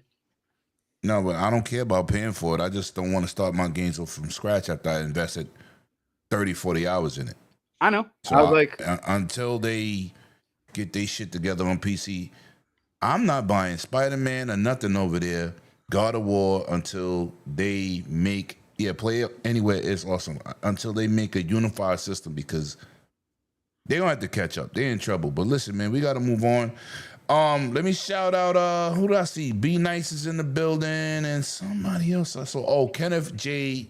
Williams approved that message. 108 Dragons Gold membership. Appreciate you, brother. I appreciate that. And Play Anywhere is awesome. So we're gonna move on, man. It's been an awesome show. Please hit that like and subscribe. I see people coming in here liking it, so I appreciate you. That's the least you could do because it helps the channel and helps us with the algorithm. like, why haven't y'all liked it yet? Come on now. Hold on. Let me see something. Which topic doing? Oh, we did that already. We did that shit. I don't want to do that shit no more. Now this is what kills me. Sony took over Evo, put the biggest stake in the company, and thought it was a cash grab. Now, they started dictating what games could be at Evo, so I said you shouldn't have a major company's entity doing that type of stuff, because if you're going to dictate, like, games like Killer Instinct going to skip Evo because you are the majority holder, I'm not mad at them selling a stake in it. They still said they're going to support it, but I don't think they need to be in control. Mav, what did you feel about the whole Evo abandonment? Yeah, I mean, I think they just were like, hey, this business sucks. So let's get out of it a little bit. And I think they're still partnering with the company, or it's part of the parent group or something. I'm not sure. I read some other stuff like that. They're on the board still. They're on the board. They just don't control shit. Yeah. So that's cool. I think overall, the fighting game community, I mean, they don't even make a fighting game, No, but they did say we only putting games in Evo that's on PlayStation. Buy Killer Instinct. Right. I think it's a mistake. I mean, you talk about Smash Bros. And stuff like that. Right. Remember, they had to start their own shit. So you have, and let's also talk about how messed. Hold on, let him finish. Hold on. Let him finish. Go ahead. No, he's good. Overall, just in general, I think that overall, Evo has the name for being the biggest kind of fighting game competition tournament out there. Right. So, if it's owned and being dictated by a platform holder over what games are on their platform, I don't think that's a good idea. So overall, I'll applaud it. Step aside, let the big boys handle how it should work. He said it nice. I'm gonna say it like this: get your ass out of here. Don't step aside. Get your ass out of here. Go ahead, Beth. Yeah, I mean, it'd be nice to see Killer Instinct there again. It'd be nice to see some other games, Bros. There's some other fighting games that I don't know if they're part of Evo or not, because I don't really keep up with it. But man, I would like to see some of these fighting games that are kind of the indie smaller ones, niche, right? Yeah, get brought into it, because there's some really good fighting games out there, man. Yeah. But yeah, overall, cool. Yeah, and to be honest with you, I don't give a crap either way. I was shocked because I'm trying to talk about it, but I like fighting games. But listen, listen. Everybody got an opinion. It ain't got to be a strong one. It just got to be your opinion. But I'm gonna say this: I was shocked when they invested in Evo. Yeah. And then when they tried to eliminate games that people are lining up to play in Evo, I said, that ain't gonna work. Yeah. How the fuck you ain't got Smash Brothers, the biggest fighting game on the planet, in Evo anymore because Sony took over? Come on. It's not about you. If you invest in something and it's a universal situation and you invest in that, you go in there with that mentality that this is an open source type of situation. You don't say, well, if it's not on PlayStation, we not having it. That means you're a dictatorship. It's not about Evo no more in the community. It's about you and you trying to make money. So I'm happy to see them bow out. That's my point on that. So now, Bloody, take over. Before we go to Wolfman Jack. The thing is that like you said, they bought into Evo because of the fact that Evo was so big. Let's be 100% honest. They used it as a promotional purchase because they are able to put their name, their face, their brand, their logo on everything. Everything. And they controlled everything. And like you said, they were controlling what games were there and what wasn't. Not having Killer Instinct, which, to be fair and to be known, still has one of the biggest competitive scenes out there, alongside other titles like the fact 14 million people. I was like, the fact is that Street Fighter still has one of the biggest. Tekken has it. Obviously, Smash Bros. Smash Bros. Is so huge. The fact 30 million motherfuckers play Smash Brothers. How you like, eliminate the moneymaker? And there's two versions. Remember, there's still the hardcore Smash Brothers Melee scene. Everything from the 64 to GameCube, and which then is a where new one. And then, yes, Ultimate, which is where everyone's at. I was like, you're missing out on two of the biggest communities right there just because you're just like, oh, we only want our games.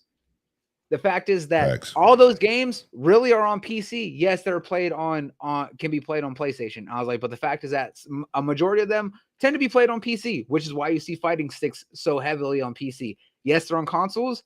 And I was like, and we have seen that there's a push for controllers for fighting games. I will say that that with some of my friends that play on PlayStation, the way that they have not the offset sticks, but they have centered, preferable for fighting games. I was like, but what are we seeing now? That's why controller manufacturers, things like PDP, with the Victrix and Ori, of course, Scuff and stuff like that, they're making custom controllers to what they can do. You can swap out the modules so you can move the sticks and everything around. So guess what? The controller isn't an issue anymore. I was like, that's not the case. I was like, what it is that y'all wanted to basically have y'all's name and face on everything and anything, and that no one was on your platform. You didn't want them there. Can I say this? What's that? Mav, I love to toot my horn. I'm Petty Murphy. I told everybody this shit ain't gonna work. I told everybody when it happened. I said it 100 million times. Am I right, Bloody? Yep. I was right there with you. They are not gonna last because once they bought it and said if the game is not on PlayStation, I said you're fucked already. Because if you lose Smash Brothers, forget Killer Instinct. If you lose the biggest fighting game on the planet, you got a problem. And what did I say right there with you? And that's what happened. I said, see? And I told you right there when we first talked about that I said they're gonna see a decline in attendees that's only going to cost them money. I was like, and over the past couple years, we've seen Evo completely shrink and shrink and shrink. I was like, and more going to E3 route. And the thing is that I was like, some people were just not finding the cost to travel out there being worth it anymore, especially with the control.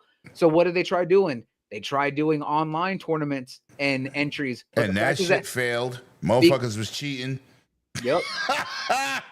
I was like, and to be fair, I was like, the worst thing is that it was also Sony's network. There was literally a finals match, I believe in 2023, that during the match that they got disconnected from PlayStation Live and it completely killed the match. I was like, it completely cut out on them while they were live. You know how bad that is? That your own platform, your own game, your own network cut out in the middle of the largest fighting game tournament in the finals for that game? You know how embarrassing you should feel? Honestly, them digging out and no longer having a major 181 in the building. Let's go. It's honestly the best call. I was like, I hope the rest of the board and I hope whoever steps up to lead Let's stay focused. Pushes it up. Right. All right, listen, man. I'm gonna go to Paul and then I'm gonna shout some people on the chat. Paulie, go ahead. Yeah, I just think, yeah, their mistake was, like you said, they tried to turn it into their own thing instead of letting it run what Right. people really wanted to play, because they could have made a lot of money and a lot of goodwill off of just letting it Yep. do its thing, instead of trying to make it, well, let's make it our own personal thing. No, Which 'cause is not. yeah, It's a you universal ain't got the situation. games to do that. No, you know. they ain't got a fighter. What fighter Sony make? Yeah. I was Imagine like, this. Let me give a scenario. Let me give everybody here a scenario. Matt, they bought Crunchyroll, right? Yeah. They bought Crunchyroll. Ugh, don't Imagine, remind me. imagine them saying, "We only gonna put our anime that's made by our studios." Fucking library cut more than 75%. That'd be more like 95%. Right, like. But continue, Paul. But yeah, that's it. They kind of screwed themselves from the beginning, and Microsoft has made those kind of mistakes too. Don't get me wrong. I mean, yeah, but Evo, Yeah. Evo is an entity. It's like the situation with like Mav was talking about earlier, right? With Linux, that is a super hardcore deluxe crowd. Windows is a general open situation, right? If you eliminate the Windows users, where the fuck are you really doing with Linux? Because nobody uses that shit. Listen, 0.5% of the computers in the world connected to the internet is Linux. 98% of the PCs connected to the internet is Windows. Yep. And the rest of the percentage is with Apple shit. So, like, what are we doing here? You can't eliminate the major people, because nobody is going to do, listen, I got to pull up a browser. I got to put in a command Command prompt. to bring up my browser in Linux. Like, who the fuck does that? When you could just click the icon. Just saying. I'm just saying. Petty Murphy. Yep. Just saying. Yo, let me shout my cousin out in the chat. Griff, man. Yo, Griff, I think I got a raccoon in my wall. I'm about to go raccoon hunting on the show, because this is, see the raccoons or squirrels. This shit is crazy. I don't know how they got in the building, but anyway. So we done with that topic. Yo, first of all, let me shout out the people in the chat, man. He laughing at me. You laughing. Let him fucking break in your crib then. Yeah, raccoons are nasty. I feed the raccoons in the backyard, because we got a party going on downstairs right now in the club. But I feed them and they don't bother the garbage. But these motherfuckers is in my wall, and I hear them scratching, and I bang on the wall and they leave. But then they fucking come back. But anyway, yo, I know you deal with a lot of wild animals in Texas. Yo. Oh yeah. All three of y'all. Matter of fact, all three of you motherfuckers is from Texas. Bro, I was like, crazy. literally in my That's backyard. crazy. In my backyard, I hear coyotes at night hunting deer. I was like, that's how close I am. Yeah, I hear That's coyotes. why I left too, California. right I was like, Because- I gotta walk around with a It's crazy. strap for the coyotes out there, bro. Yes. When I went out there to go see my biological pops, man, I went to go fly my drone because it was a beautiful day, and he lives in off the 15 between Vegas and LA. It's called what's that shit called? Damn, they right across you from each other. He lived in the Visalia area, didn't he? No, I can't think of the fucking name. Because I remember you said it's across from Hesperia, because he lived in Hesperia first. Right. And when you cross over the 15 or the road, it's Victorville. He lives in Victorville. Oh, yeah, okay, yeah. I go out there, Mav. I want to fly my DJI drone. I want to get some great scenes. He says, here. And he passes me the 357. I said, yo, we not in the hood. I'm good. He said, oh, no, this is not for people.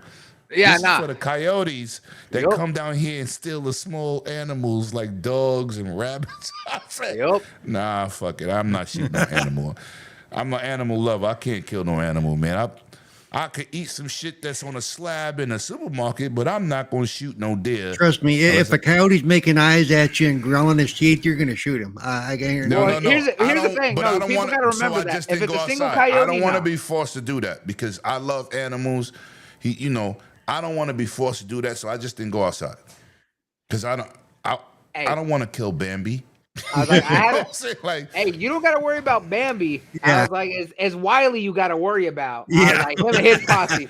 I was like, but listen, I had a shoot at Wile Wiley. E. No, Coyote. yo, I was like, back where I used to live a couple years ago, I was like, I let my dog out at night, and I heard them yapping, and I see one come out of the woods, and then I see two more, and I was like, nah. So I pull out. I didn't shoot him, but I shot at him, and they ran off. All you gotta do is shoot in the air, they'll run. You ain't gotta shoot at them because you might make a mistake and hit them. See, I would just throw a couple shots in the air, but see, I don't want to do that. Yeah, when Jamal you're around Lee- it's different.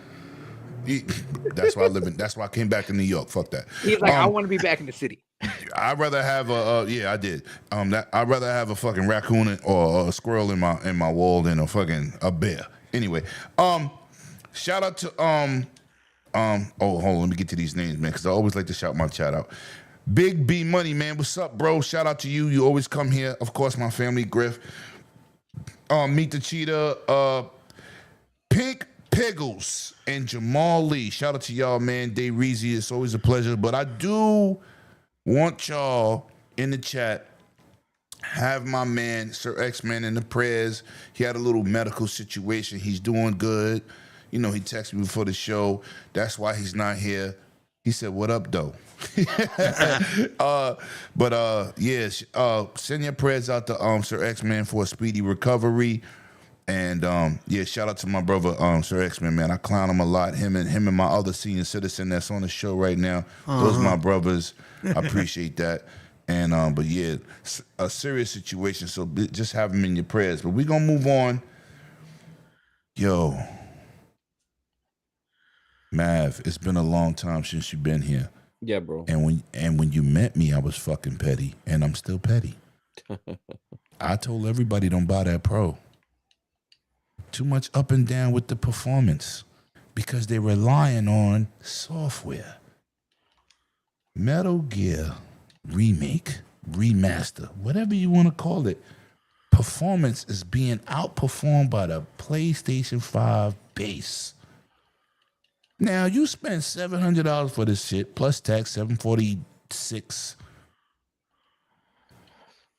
and you get home and use Pisser. This is not a PlayStation bashing channel. We talk gaming. I'm talking gaming. I'm talking consumer. I'm talking your hard-earned dollars. I'm talking about your purchases. Now, Mav, do you have a Pro? No, I don't. You have a PlayStation 5, though. Yeah.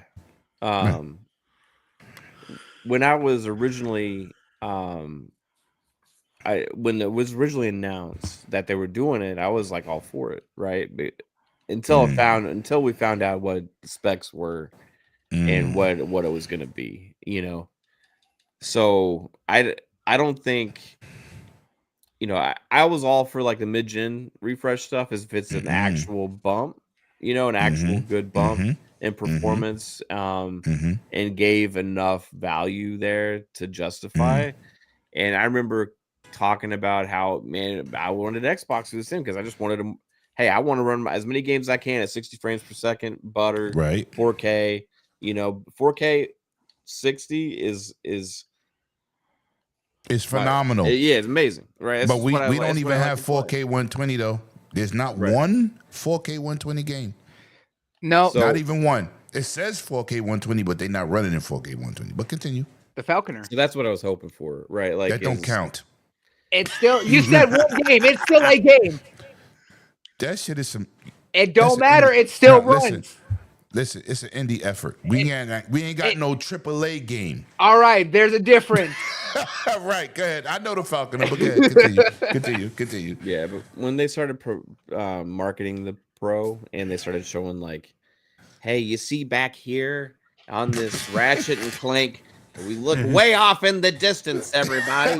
When you zoom in can 400%, there's a few more pixels here in the stands and the audience back in the backdrop of the scene. Do you see it? Look real close. That's only because of the power of the PSSR. I'm like, oh, what the hell is this shit? there's no power in software. Just saying. like, did you see here? There's no power in SSDs Did you either. see that? Did you see how that, worked everybody? out? Look That here, magical real SSD close. that makes everything run better. Here, let me stop the frame for you and blow it up 5,000%. Right. You see that right there? He got That's the one more difference. hair in his eyelid than he had before. Yeah, that's the difference you're getting here. You see how this? You see this puddle on the floor way back in the distance? You see that? You see how In a high action game, right, Fun? Yeah, you see. Let me. I gotta pause it because it's in the middle of a very fast moving scene. Right.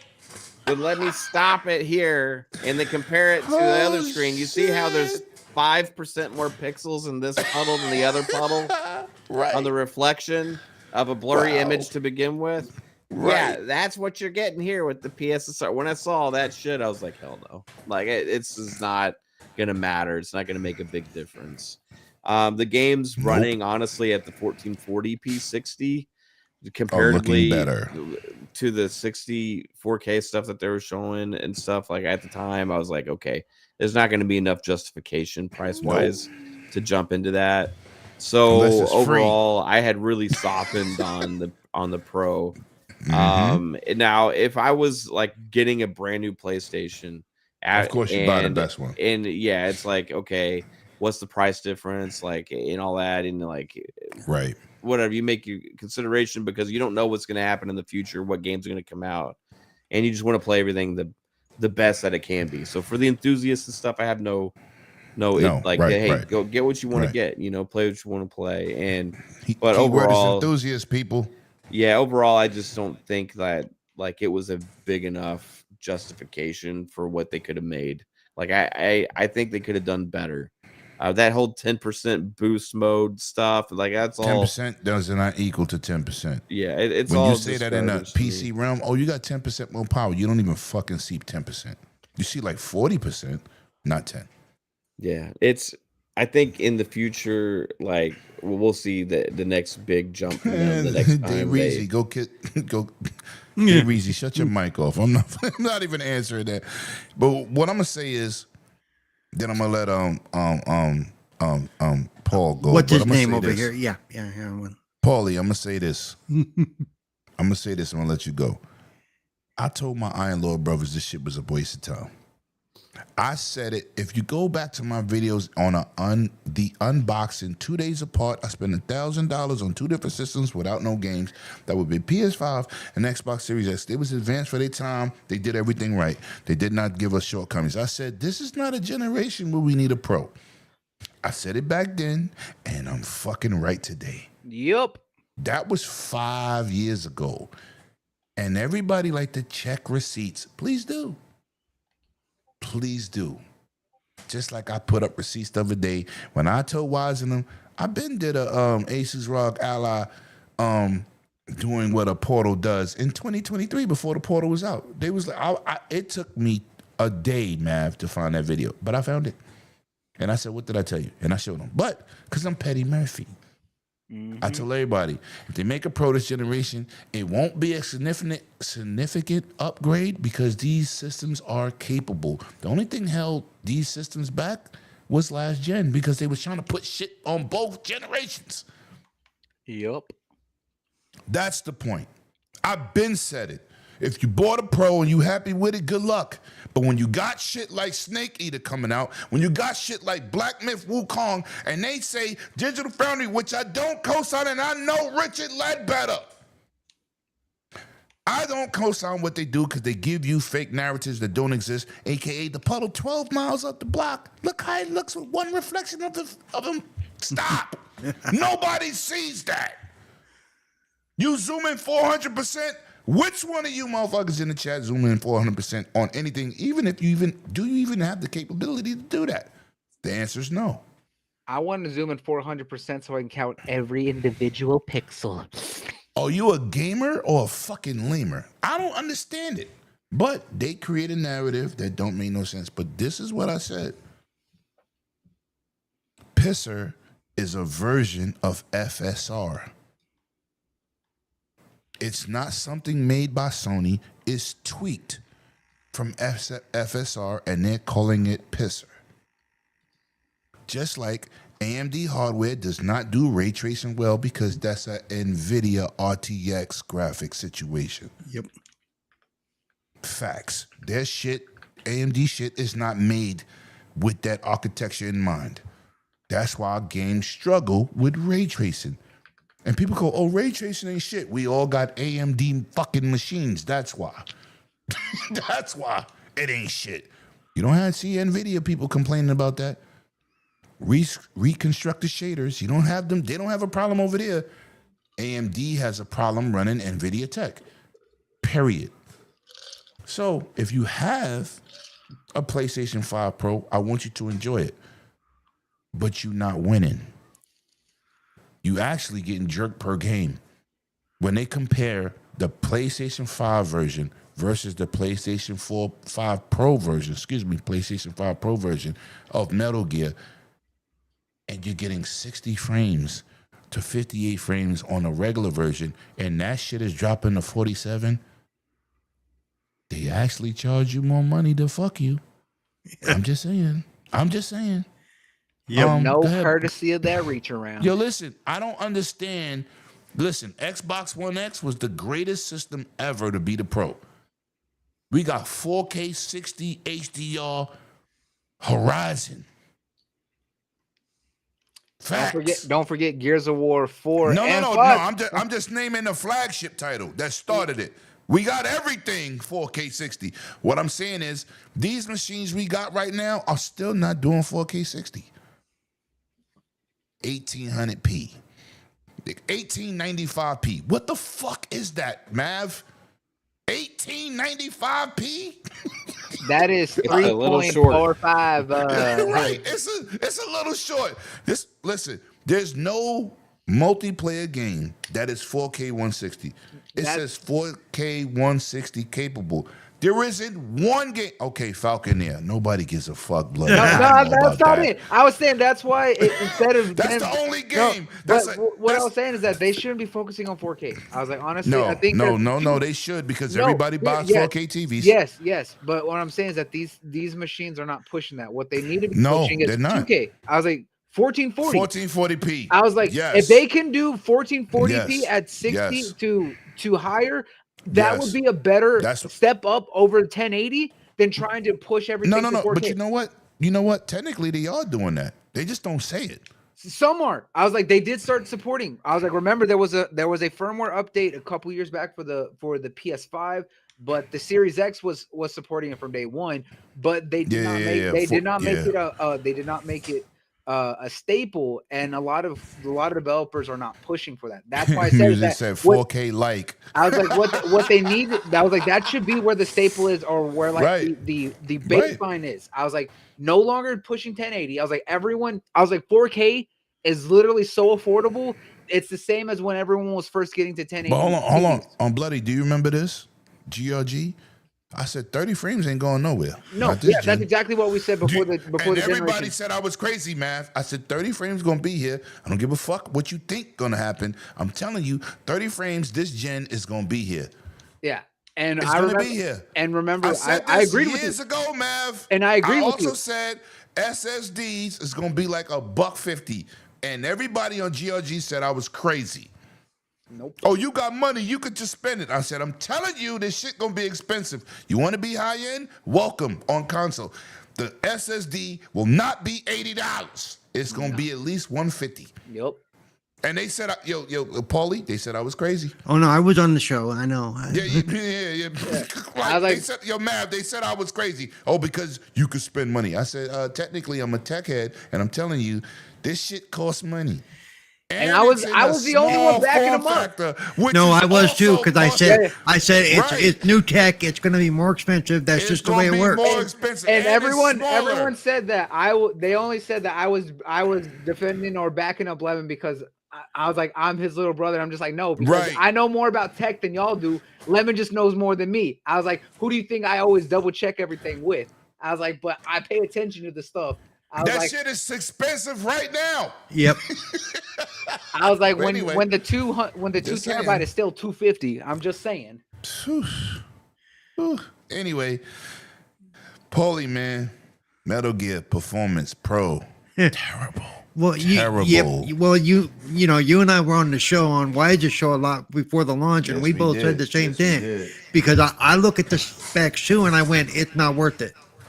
The little bit of a jump they're going to see, if they see any, because like I said, all of a sudden they added Pister, and I said anything they're adding to the top end that the machine has to try to do, that's going to come out of resources.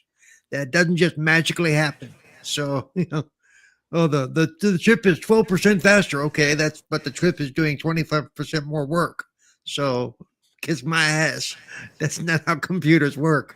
You know, so yeah, I'm not surprised. I mean, you know, at least this time they're not trying to blame the Series S for now. But you know, but a lot of it's going to come down to like I said, the Pro for me wasn't worth it. I'm glad Wise got his. He enjoys it. Other people we know got theirs. They enjoy it. They see a difference when they look for it. I want you to notice that they have to look for the difference. But as far as Metal Gear Solid goes, it's going to come down to the same thing with this, like with the Series S, and I've said it a lot of times, and you've said it too. It's not the engine, it's not the system, it's the ability of the developers to work within the parameters and really know what they're doing Can they to optimize? optimize the systems for what they have. Exactly. Period. Hopefully they will come out with a patch that will better optimize it at some point, and they should. But like I said, even with the Series S, that ended up, to me, from a developing standpoint, ended up being a good thing because they've had to learn to work within smaller spaces to get better results. That's a good thing. First of all, with the whole Series S shit, which is a 1440p 120 system, right? Most people PCs are 1080p 60. Yep. If you can't program for 1440p 120, you have a problem. Especially when it's an enclosed environment. And that's what kills me with the whole when Black Myth Wukong dude said that. I said, no, dude, it's an exclusive shit. When you got a patch come in or something that needs to be worked out and Phil Spencer goes, oh, we know exactly when we get in the game. That is not a Series S thing. No. That's a lie. Yeah. That's a lie. They knew. And here's the thing: the whole community deal. knew. I was like, literally, the entire industry knew, but everyone was trying. I was like, journalists.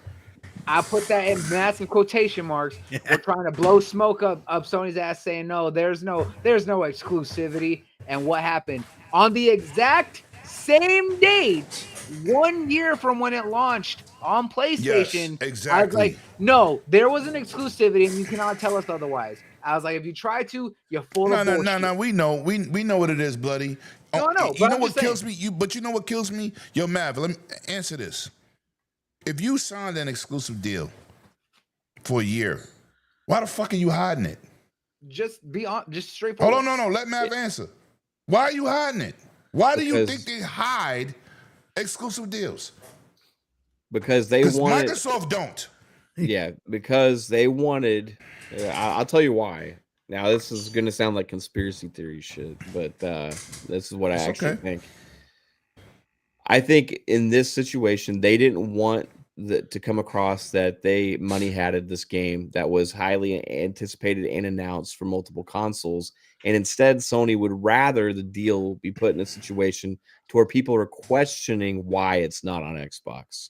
And people would make up their own narratives that Xbox is worse. Either the developer didn't see the value in putting it there, or that the developer couldn't put it there because of the Series S or whatever. Leading into, remember when the president of Game Science was in China and doing interviews, him mentioning things like it would take us years to figure out how to optimize for the Series S, right? Then months later, it just magically a year from the date gets put on the Series S. It's going to be running at 60 frames per second. Yeah, I don't think so. Like, all of it was a big marketing ploy from Sony. They, I don't know what the deal was exactly, but it didn't include marketing the game, which was also corroborated at the same time that you had some of those other journalists coming out. You had three journalists. There's Jez Corden, there's IGN, and then also some other publication all corroborated that there was a deal in place, that there was actually No, an there was a exclusivity deal. So like there Mhm. was a It deal was. in place. Microsoft was trying to let it know as far as they could without saying specifically to what it was. I But bought it on PC. yeah, I'm not buying it. I'm not buying it. I'm not playing it on Xbox. I'm not playing their next damn game. Okay, let me Because say this. I got it on CD keys for $20. Hey, that's cool. Anybody wants Right. to play it, I don't care. But I like, waited. I'm a Monkey King fan. I got Yeah. like 5 other games that's Monkey King. It has nothing to do with that game in particular, but I'm a Monkey King fan. That's why I was interested. People just looked at it like, oh, it's a great looking game. Technically, you don't have more than 5 people on the screen. The shit runs horribly. And then you have boss fights.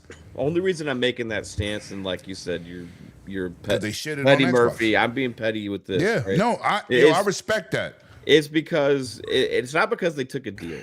It's not because they didn't put the game on. It's Xbox. what they said and did. It's Actions. because of the lies after the fact and what they were pushing out to the media. You're bloody. Turn off your vibrator. No, that was my controller. Sorry. Yeah, it was what they're pushing Wow, out the to disrespect. the media That was that old man's vibrator. to feed that narrative My bad. of and I was like, it's the one he has on his chair. Come on now. Hold on, let Matt finish. He has a special chair with the Exactly. yeah. Yo, damn, Mav, don't feed into the bullshit. You a I'm sorry. good guy. No. Man hasn't got to pick on me in a long time. Let it go. He's Let it go. got some extra buttons on that chair that we don't know what they do. So Oh, shit. like it was like they were purposefully feeding into this yes, into this yes. idea, into this narrative, and I think it was potentially part of the deal, and like that bothers me when you had multiple platform Facts, gamers Jago. excited Shout out for to your you, brother. product.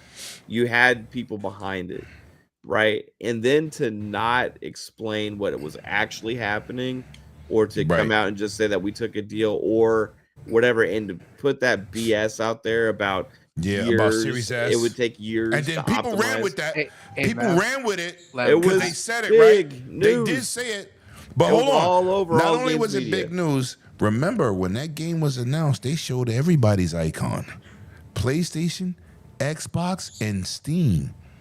Also, they buried. That's like, what was the red flag. Like, hold on. You said a couple months ago this shit was coming out on everything, and Lem, now it's I don't mean to PlayStation interrupt and you. PC. Go ahead. I got a medical emergency. I got to step away. All right, bro. Hopefully everything is good. Talk to me later. Call me later. Yeah, I'll let you know. Well, hope you're good, man. Yeah, me too. Go ahead, bro.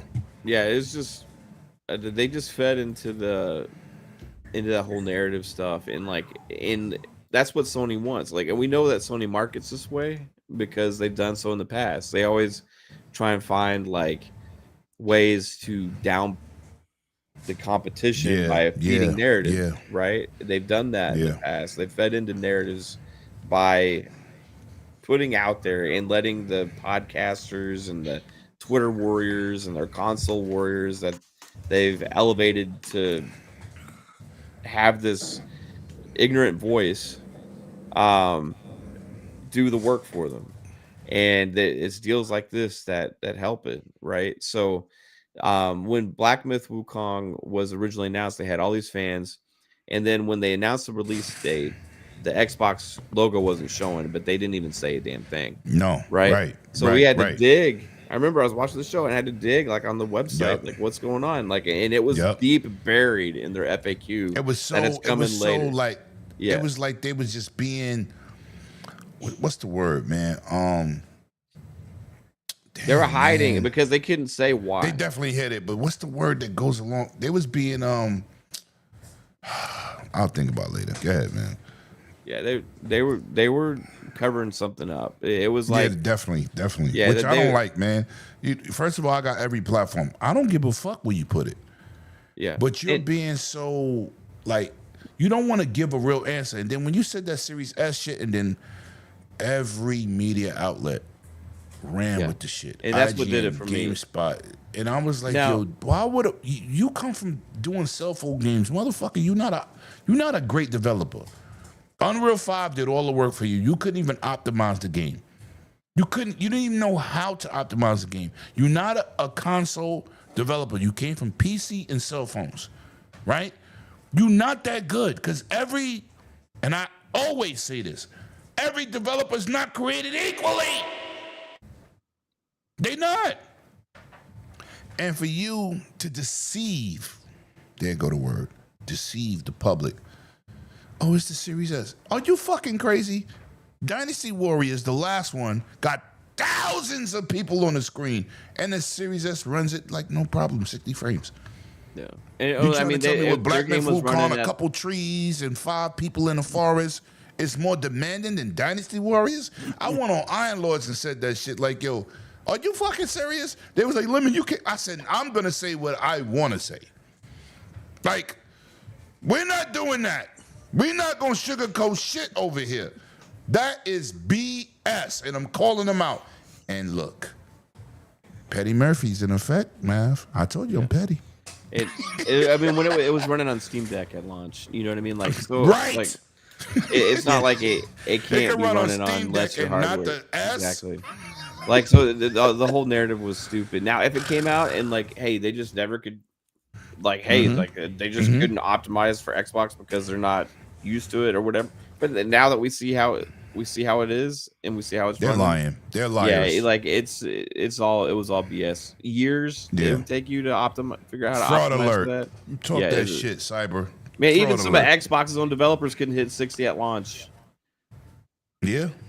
I mean, you talk about Starfield, Redfall. I mean, No, but they needed more time to cook. Remember, anything you do in 60, you got to double everything. Resolution, frame rate, assets. I'm saying that take more Black work. Myth Wukong's hitting 60 at launch on Series S when it releases. It like it was just I don't know, man. It just rubbed me the wrong way. So I won't be playing any of their games. You know what I did that with? You know what I did that with, Mav? I take a stance on certain shit. Final Fantasy 16. When they said there's no black characters and the director came out and said, well, in that time they didn't have black people in but Europe. there's flying fucking dragons. Right. You know why I end up buying that game? Because his comments don't reflect everybody. And I'm a Final Fantasy dude. But for almost 2 years, I said, fuck you. I'm not buying it. I don't like anybody that don't invest the time to understand culture. If you don't understand the culture, don't make a fucking comment. So I'm standing with you with not buying Black Myth, because if you check my tweets, I said, who's gifting this to me? Because I'm not buying it. I bought it on my ROG Ally X on my PC side, but if I want some Xbox achievements, somebody's gonna have to gift that game to me because I'm not buying it. Yeah, I mean, if anybody wants to be like, it's cool. It's just their own personal thing. It's about right. I don't like but when they feed. I don't like fraudery. They're fraudery.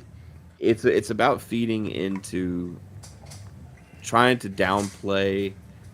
It's almost like a slap in the face to the Xbox fan base or gamers in general when you're doing that. And it don't disrespect the gamers, right? They're insulting us as a community because I bought a Series S and X day one. I always say I bought a PS5 and Xbox Series X 2 days apart. I really bought 3 systems. I bought the S, the X, and PS5. Don't insult me. Don't insult this culture that we love, right? Don't insult us. If you put it on a platform, some of us have multiple consoles. We could afford to support multiple consoles. But don't insult us with the fucking lackluster information you gave, the fucking smoke and mirrors. That's why I kind of respected Phil when he said, oh, we know when we getting it. And, he throwing shots, throwing hints. I said, this is bullshit. That shit is fucking timed exclusive. When they did, what's the shit with Frank West? Dead Rising 4. Yeah. Microsoft said, we got a year exclusive. Why the fuck can't you say it? I'm pretty sure Dead or Alive 4 at the time was more anticipated than Black Myth Wukong. I'm pretty sure. Right? So which is a known franchise to be successful, if they can come out and say, listen, we got a 1-year exclusive on Xbox and PlayStation's getting it the next holiday season, why can't you say that? Why Phil got to come out and say, we don't discuss other companies' deals? Once he said that shit, you know it's exclusive. Come on, what are we doing here? But anyway, I'm sorry. The rant was crazy. Crazy. Yo, P Lump just sent me something. P Lump, man, stop texting me during the show, puto. Now I'm playing. That's my brother. Do you have something to tag on to this, Mr. Paul? I was just gonna say, you know, you're your talking haircut about is looking when nice, they my brother. when Your haircut looking good. when they put out the stuff about the Series S, or they just flat out lie about shit every once in a while. And I'm glad Phil did this time, where he kind of didn't say anything, but he said stuff like you said. Yes. I wish they would do that more. I really do wish they wouldn't let those narratives drive. I wish they'd come and go, that's bullshit. You know, and just leave, right. And just leave it at that. Yeah. Leave it at that. I really do wish they wouldn't let these narratives get out of hand, because it does hurt them as a brand, I think, sometimes, because sometimes people, all they hear is the negative shit. Yep. And so it'd be nice for them to come out and go, yeah, no, that's not true. We're not really gonna correct you. We're not calling you a liar, but we're calling you a liar. You know. Right. I really wish they'd kind of do that more. Seriously, that's my thing. Now listen, man, we got another big game coming out the PlayStation market. We still, you know what? We got to keep these two short because we still got Gamescom to cover in Xbox handhelds. Ghost of Yote, I thought this was crazy. You announced DLC before the fucking game comes out. So, man, I'm gonna let you tackle that. I'm gonna let Paul go. I ain't with it. That's all I'm gonna say. How did you feel about that? Are you gonna pick this game up when it comes out? It's not my thing. I can guarantee. I mean, if it goes on steep sale or somebody wants to give it to me, sure, but it's not something that I'm going to run out and get. I got way too many games coming up. But I do think it's weird, even before you talk about your main game, that you go, hey, but their DLC coming, and here's what it's going to be. Next year, too. Not, I know, not even like, oh, this is our season pass once you beat the game this year. Next year. Yeah. Mav, talk to me, man. I seen the Gamescom reactions with this DLC. This shit was super dismal. Now I am, what's his name? What's the other Ghost game? Tsushima. Yes, I'm a big fan of that. Tell me what you thought about the announcement of the DLC and how did you feel about it? And are you picking it up? Move. DLC. I think it's free. The DLC is free, but the it is. So yeah, it's free. See, you learned something new. I didn't know that. Yeah, it's the free multiplayer add-on, right? Is what you're talking about? Yeah. So they're doing the same thing kind of they did with the first one, where they came out with the multiplayer later on, right? So I don't know why they do that. Free. I think it's because it's not they're just not ready at launch. No, but that's okay. If it's free and it's an addition, I didn't know that. I just seen the articles I read. Nobody said it was free. I was like, the fuck would you announce DLC? Yeah, it's like a free update, I think is what they said during the review. That's all right. I co-sign that. Yeah, like Yote, I'm excited for, so I'll be picking it up at some point. I'll be picking it up, but don't charge me for no shit. Yeah, I think you know how you remember how on Tsushima they came out with the multiplayer content like about three months after launch, which was awesome, awesome. And I was about to show you my mask, but I don't know where it's at. Somewhere over there. But anyway, so we're going to move on, man. I don't care about this, but being a gamer, I always put topics in because it does not apply to me because I own the game already. Mav, you first. Returnal port rumors. How do you feel about that? And have you played it? And are you a supporter? Any opinions? What? Yeah, I played Returnal. I think it's pretty fun. Yeah. I think it'd be a good one to bring to more gamers because it didn't get a lot of sales over there on PlayStation. Nope. So sure didn't. But it is definitely a good game. It's very hard though. Very hard. It is. So very hard. Yeah. I more games for more people, man. I'm kind of like past the whole and maybe I've grown into this generation or whatever, but like I'm just You've past changed, the whole like me. needing game like to Console feel driven, special because this game is exclusive, only right, made for this box or whatever. Just make the games and give more people the chance to play them. And that benefits everybody, really, I think, at the end of the day. So Facts. if they can put it on Xbox, hopefully they get good sales, and maybe it'll also drive some more hype for their sequel that's coming, or their Is it Solaris? Is that what it's called? Solaris or Solara, I think. Yeah. Whatever the next game that they're making. Okay. Paulie, man, you primarily an Xbox dude, but how you feeling if you could have a chance to play Returnal co-op, stream it? It's great game, great game. It's like you said, it's a hard game. It's something that I would have a lot of difficulty hard. with. It's something I would have a lot of difficulty with. So based on that, I would never invest my own money to play it. But you know, but you know, like you said though, I've always said, just because I may not be able to play a game or whatever, doesn't mean it. Yeah, doesn't mean it ain't good. Doesn't mean that game is trash because I don't like it. No, fine. Yeah.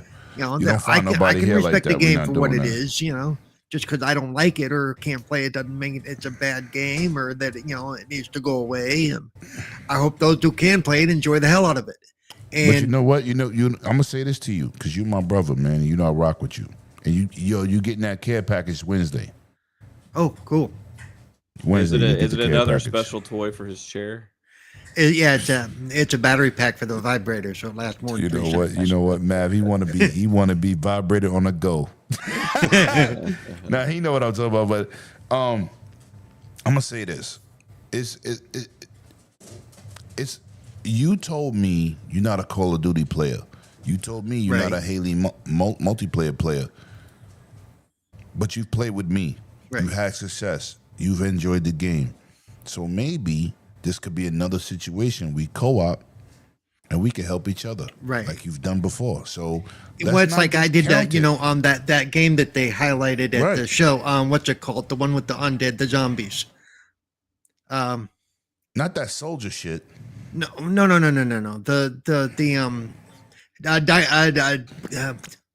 Dying Light.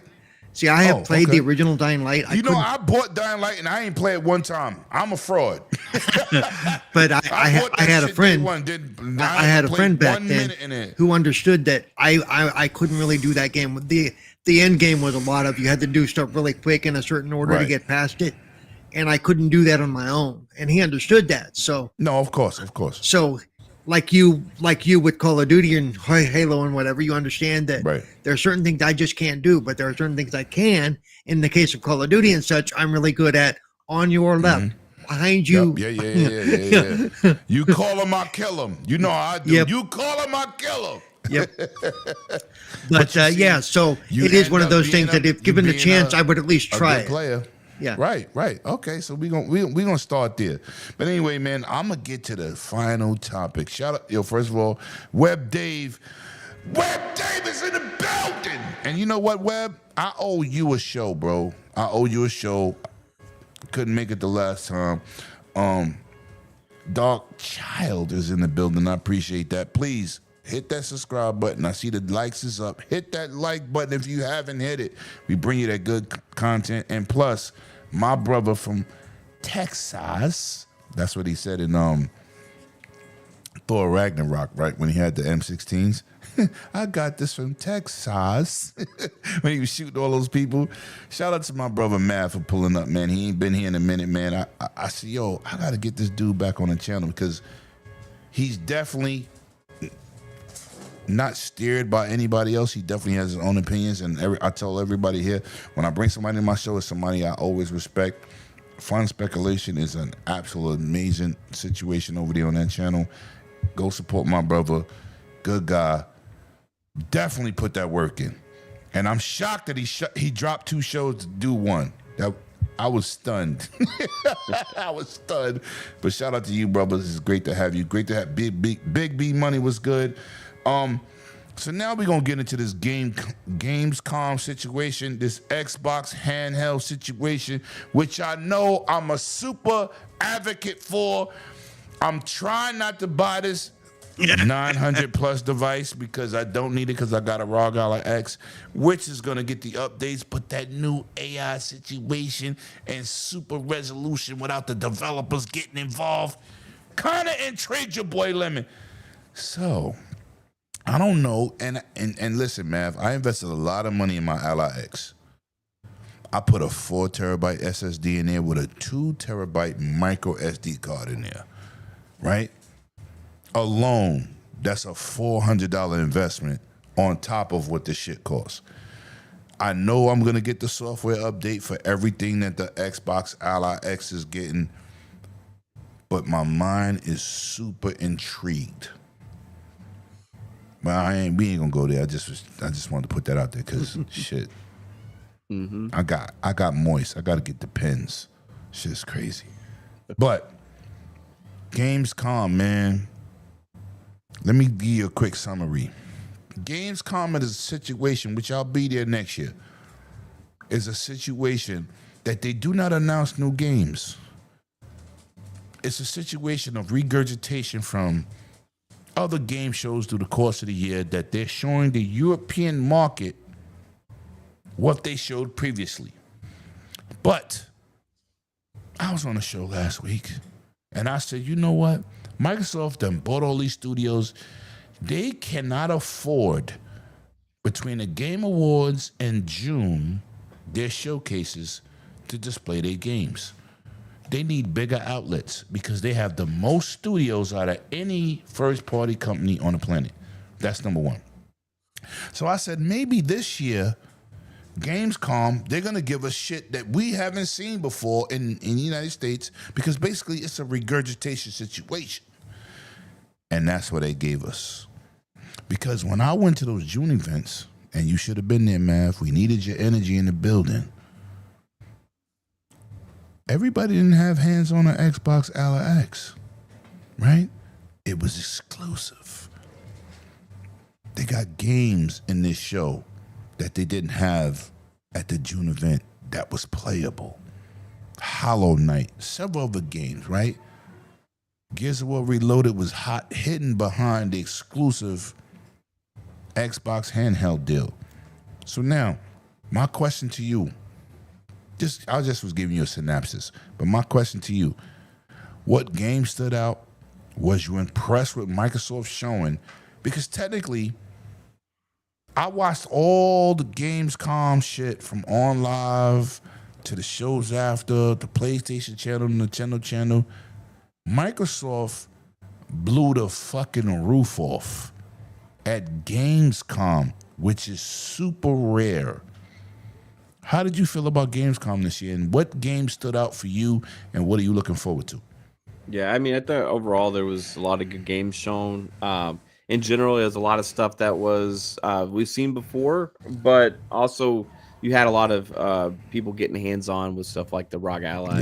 Yes. So like that was that my biggest impression coming away from everything I've seen was the ROG Ally X, the Xbox ROG Ally X, the new interface that they've built for this new future of gaming that they're going with. Seems like it's going to be off to a good start with people's early impressions of it. So that was going to be the biggest question, because that's the biggest difference, right? Is they're making this unified new gaming ecosystem that's going to be across over for handhelds. In the future, it'll be on that next hybrid PC console that they make and all that stuff. So I was pleased to see the positive comments about something Xbox is doing in the PC space, right? And that was really cool. I also liked the comments about the feel of it. I saw a lot of positive feedback about that. So those are my biggest takeaways. We got the other takeaway was a lot of release dates. We finally got a lot of release dates, like Silksong got a release date for September 4th, which was a lot sooner than a lot of us anticipated. Like I was talking about, the Xbox ROG Ally X got a release date for October 16th. We have some new games were announced, like that Lego Batman. Looks really, really cool. That was as my well. game of the show for me personally, but that Yeah, was like my, it's kind of surprising. Like that He-Man brawler was pretty badass too. But overall, like there wasn't like a bunch of big new games announced, but we saw better looks at a lot of games we know are coming. I thought Ninja Gaiden 4 and Outer Worlds 2 both look great. But I've seen them plenty of times now. I'm just ready to play, you know. yeah. So, in general, that's kind of what Gamescom is for me. It's like we see a lot of stuff we've seen, and I'm just ready to play. You know, Yeah, facts. I thought Keeley's show was pretty good, paced well. Some of the new announcements weren't necessarily for me, but I could see fans of those kinds of genres being really excited. Facts. But yeah, overall, it was a really good Gamescom. I think Xbox just has such a big presence now because Yeah. I mean they got a lot of Shit. stuff cooking, man. They got a lot of stuff coming $79 soon. billion. Yeah. I mean, just I coming mean- soon. You got Outer Worlds 2, you got Ninja Gaiden 4, you got Call of Duty, which they revealed for the first time, and then you got like stuff like Silksong hitting Game Pass day and date. So Yeah. overall, Game man, Pass it's crazy what they got going Let's on get that right hype train going. No, you know what? No hype train. We get Game Pass, little brother. Let's get Game Pass, little brother. And get it popping. Let's get it popping. Let's get it popping. So let me ask you. Are you in the market for the Xbox Ally X? Man, I want to get one, but like I want to get one.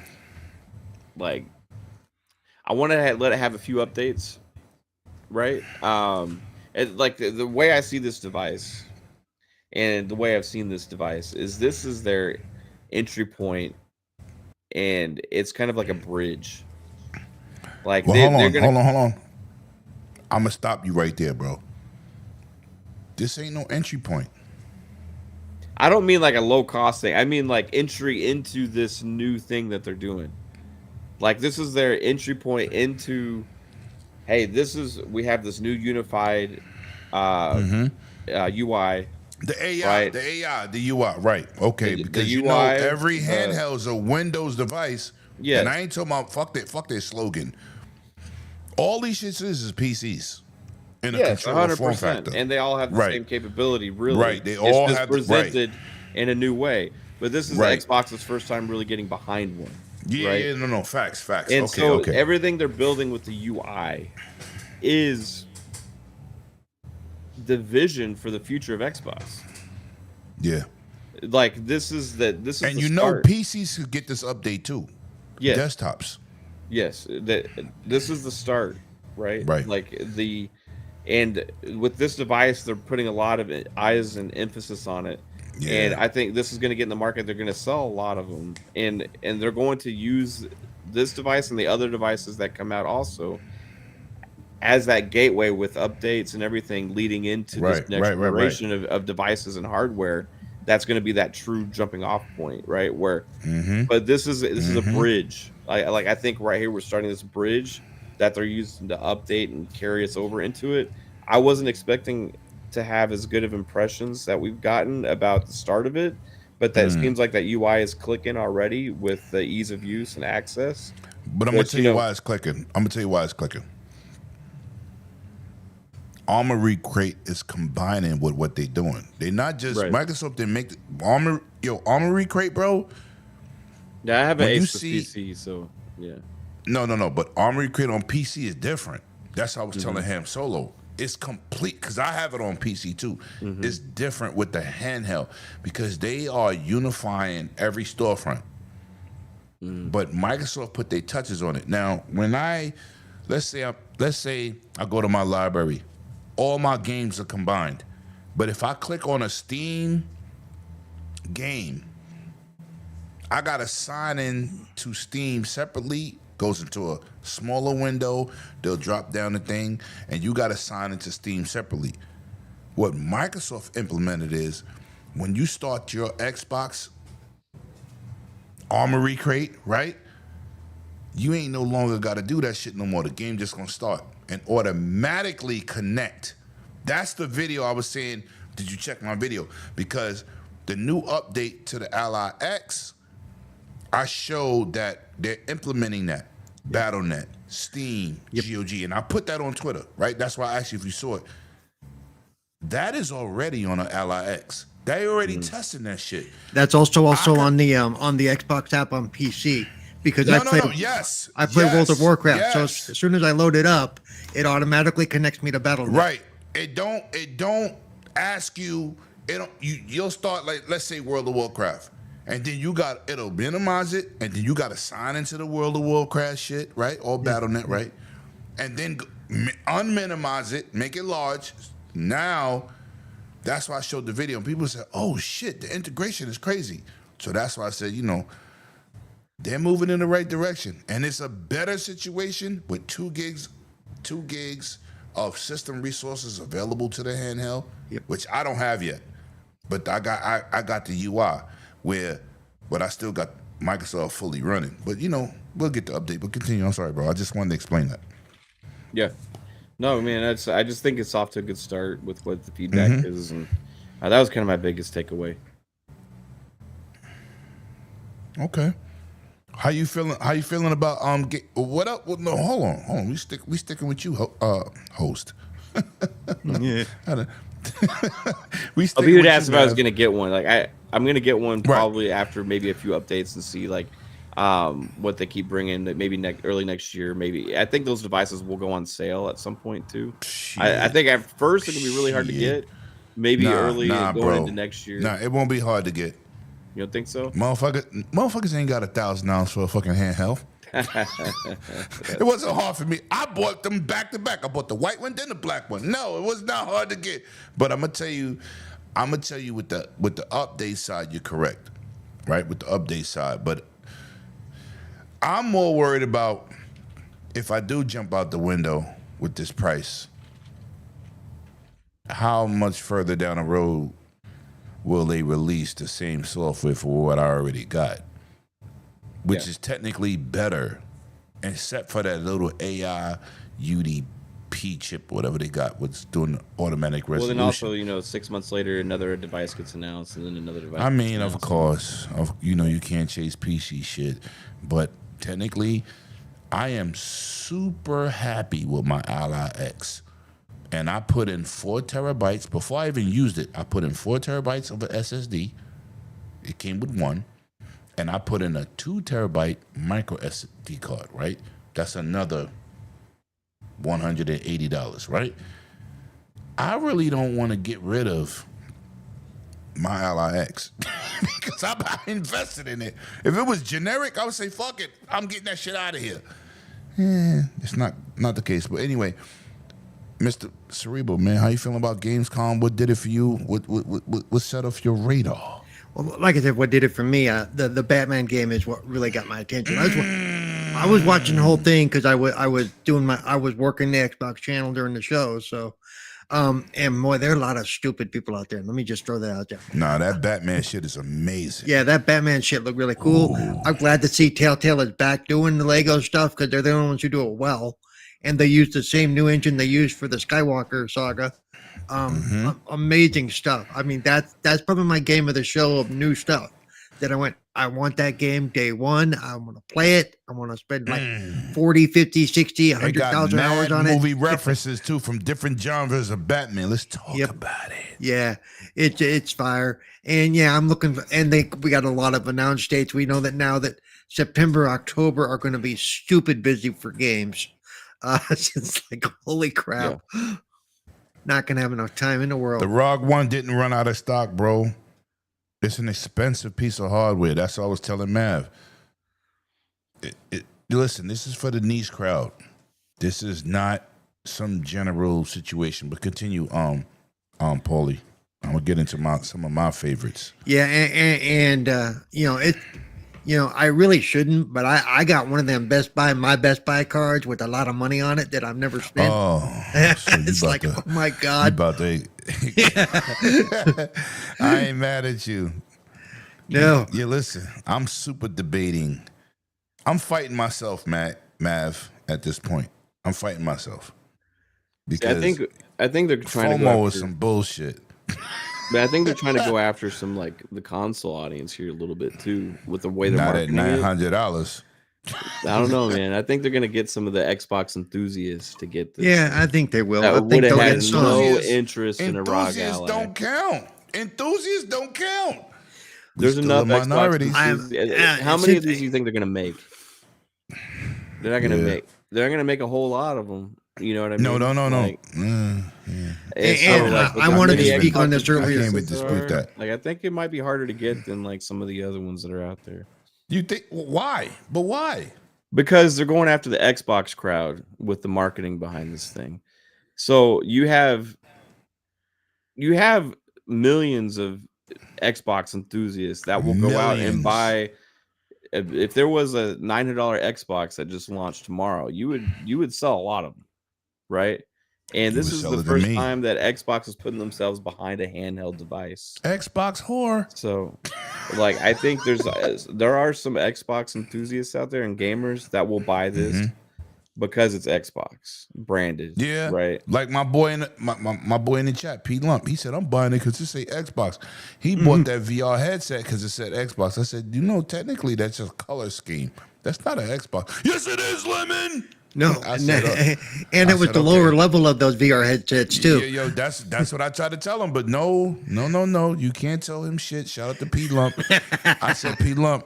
He said, I said, yo, bro, that is a Meta 3S. No, it's an Xbox. I Yeah, said, the "It's a other theme. thing is this It's a is getting theme more color." attention. Like this is getting more attention than like Worldwide, than the other 37 handheld. countries, 37 countries. Just because it is at the mainstream gaming conversation because it's attached to Xbox. Yeah. It's approaching a different audience. It's with the marketing and everything and the mindset behind it. Yeah. Oh, that reminded me though. I wanted to speak up because somebody did Gamescom for the developers, blah blah. But it was also about getting the games, the demos and stuff in the hands of the European side, because we've had those shows here. Lemon, you've had your hands on some of those games. By Gamescom, that does basically the same thing, but like you said, it's for that side to let them get a closer look at the games over there, so that their press over there knows what they're talking about. Yeah. Facts. So it Facts. serves that purpose. So what other games did it for you, Paul? I'm trying to think. I mean, You want me to come back to you because I got some thoughts. Well, I'll bounce off your thoughts because it'll. Okay. How about that motherfucking Invincible? Yeah, fighting game look good. Oh, what? That shit got the essence of the show. That shit has the yo. Listen, man. Hold on. There's another game. Oh, the Prince of Persia that dropped. Shadow Drop. Yeah. Wow. Batman. Wow. It was like, oh shit, this is fire. Like, I was excited, man, to see the Game Pass support. Let's get that train popping. Yo, to see the support with Game Pass, and it's going strong, and you know, your math, there's nothing better than investing in a situation that you know is gonna continue. Right? If you invest in something and you don't know if it's going to be successful, you're like, shit. But Game Pass is flourishing. Developers is flocking to Game Pass. Like I always say about receipts, you can go check the channel when I do interviews. I always ask them, is your game in Game Pass? No, but I wish it was. You know, we're on Steam because it's easy access, but if I can get on Game Pass and put 30 plus million eyes on my content, it would be great. You got to ask the real questions when you do these interviews. So Gamescom this year was amazing. The support was crazy. You seen the new the dudes from Psychonauts with the Gamekeeper. Look crazy, look weird, but the art style was amazing. It just was a great showing for Xbox. And usually we get a conglomerate of information between different first-party studios or first-party companies. Microsoft dominated the show. Where the fuck was PlayStation and Nintendo? Did you see anything major coming from any one of them, Mav? Sony didn't even I show thought- up again this year, right? They didn't bother. No, they Yeah. showed up, but nobody talked. Nobody, they was there. Nobody talked about them in Nintendo. I mean, Mav, correct me if I'm wrong. Did you see anything from Sony that was like, oh shit? Because remember, they showed the DLC shit. They had a whole press conference and nobody really clapped. They didn't even give a fuck. They was like, okay. Yeah, I mean, they didn't really have anything. I think They didn't have you know, anything, right? that's kind of just par for the course for them right now. At any game show, it seems What like. about you Nintendo? know,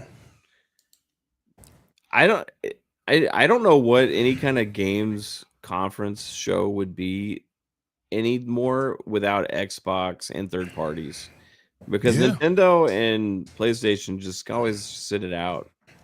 Like Nintendo does their own thing with their directs, and it's like they just occasionally they'll have something at one of these shows, but otherwise, like without Xbox and third party stuff at some like That it should would have been be dead.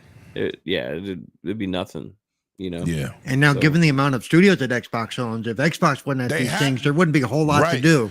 But you know what's crazy? This is what I said before Gamescom started. I see, listen, usually Gamescom is basically a regurgitation of what we saw. But they can't afford to do that with all of these studios they purchased. They're going to have to spread themselves out. I was kind of pissed off about the Ally X, the Xbox Ally X being shown on a public situation, right? Yeah. When you should have had that here. But they got to save something for another region because Microsoft spent billions of dollars for these developers and situations. They got to spread themselves out. They're going to be at Tokyo Game Show. We might get something in. That's another show next month. Shout out to the Iron Lords, my brothers. I should be there, but I ain't going. But that's another situation where you don't see breaking news. It's just another regurgitation situation. So let me ask this to both of y'all. Do you feel, with the Gamescom showing, do you feel that Microsoft got something up their sleeve for Tokyo Game Show? Anybody can go. They'll have more like Square Enix news, more Sega stuff. They'll keep it to that side. Maybe a couple other publishers, Nacon, stuff like that. Yeah, Nacon, good Yeah, company. they'll have some. They'll probably have some interesting things. And I think also Tokyo would be where they're going to show any of their handheld stuff too, because people forget they own King.